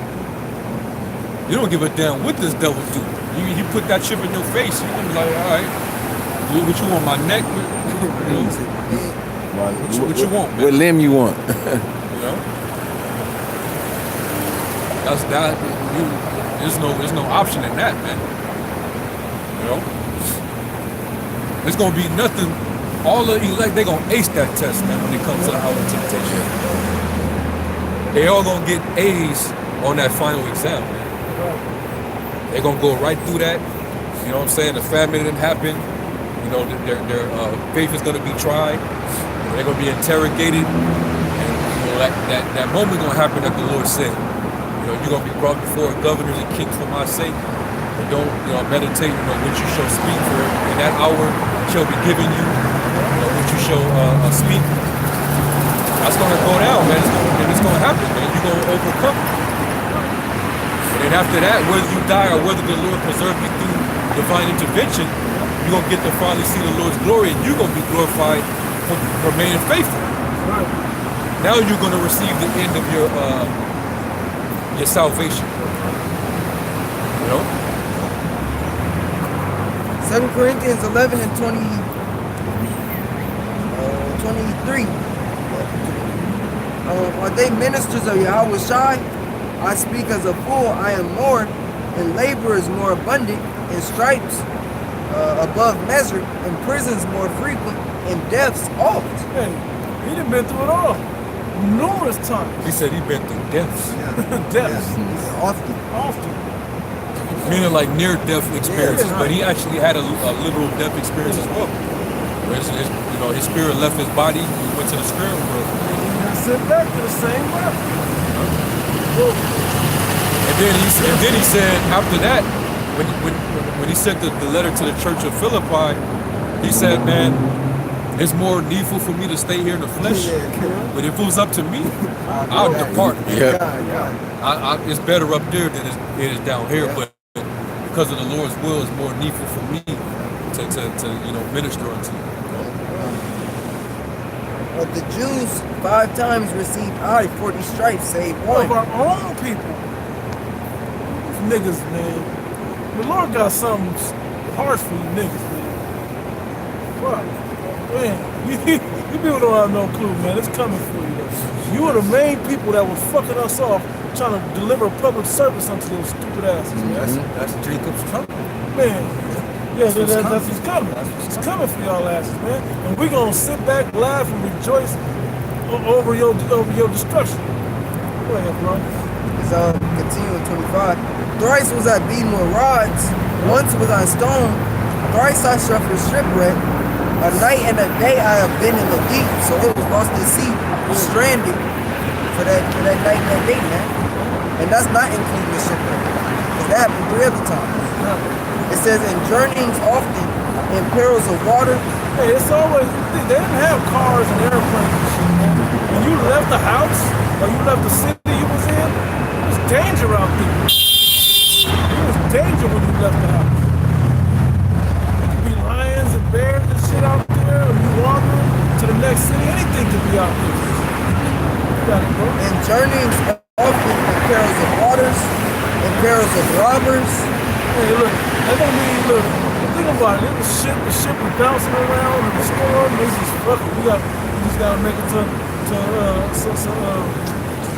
Colosseum, man. We gotta wherever they're going. We really just gotta wait till it pass. Wait it out. Man, we out here. Fuck it. In perils by mine own countrymen, in perils by the heathen, in perils in the city, in perils in the wilderness, in perils in the sea, in perils amongst false brethren. Oof. Yeah. In weariness and painfulness, in watchings often, in hunger and in thirst, in fastings often, in cold and nakedness. And that didn't say voluntary fasting. Yeah. You know, so he missed meals. Definitely. Missed meals. Besides those things, He was so active in the ministry. Sometimes he didn't even have time to eat. Just like we have said, like, hey, dang, you gotta have wow, you gotta feed it. Yeah. Like you forget so in the spirit, you forget to eat. Or you be heavy in the spirit, and when you fast, you able to fast longer. You know. Brothers be complaining about how cold it get or how hot it is. When the spirit is on you, you ain't even tripping, man. Because your flesh is increased, which feels the heat of the cold. And your spirit is exalted, which don't feel all of those things. burning fire within you. In weariness and painfulness, in watchings often, in hunger and in thirst, in fastings often, in cold and nakedness, besides those things that are without, that which cometh upon me daily, the care of all the churches. Who is I gotta make sure all these churches is taken care of. I gotta make sure That that. was priority. So whether I go or I send right an epistle to be sent, or I send Timothy or whoever, it gotta get done. Choosing the right man to go is it laid upon me also. I can send the wrong guy, he can get corrupted. Yeah, he said, woe is me if I preach not the gospel. You know, a dispensation was given unto him. It didn't matter. However Satan hindered it, he still was going to get the mission done. He was bit by a serpent. Shook it off. That was the power of the Holy Spirit was on. Yeah. if I must, who is weak, and am I not weak? Who is offended, and I burn not? If I must needs glory, I will glory of the things which concern my infirmities. The power that was shown when my of Yahweh by balancing me, by making me back home. You know, with all my weaknesses when he became strong. The power and Father of our Lord Yahweh, which is blessed forever, knoweth that I lie not. In Damascus, the governor, under Aretas, the king, kept the city of Damascenes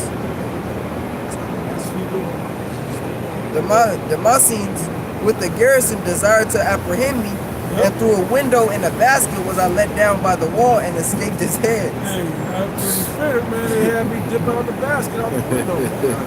Let down out the window sill, to escape the garrison. Look, I was about to go to jail for sure. He showed me a way out. Paul was like, Peter was like, I was caught. And they was waiting just for the Passover when people was chilling, you know, so I could so they can kill me. But the angel came and let me out. that's through the spirit of power. You gotta have that belief, man, that these miracles are gonna take place.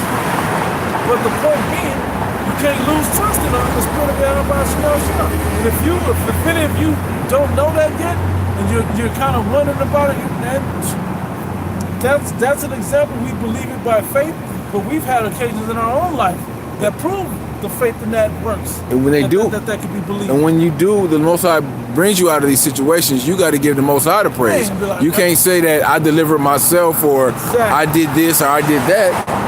Exactly what Paul was saying. I glory in my infirmities that I was, that the power was given unto me to make it through these situations. So we, like brothers always been saying, we know that we already got the victory. No matter how much we're about to lose. We're about to lose it all. Some of us even lose life, but we still got the victory coming. Okay? I mean, but what's there to lose if we already, we lost it? We gave our life for it. And that's It really beautiful. ain't nothing to lose, really. Yeah, we got nothing to lose. We just getting ready to win. The win was already written before our time. But anyway, with that, we're gonna close. We're gonna give all praise, glory, and honor To Yahweh, Ba'Shem Yahweh Shai, Ba'Shem Rakakwadash. peace and blessings and salutations to the tabernacle of David before we lit. We're gonna say Shalom and above the wall. Above the wall. Above the wall. Above the wall.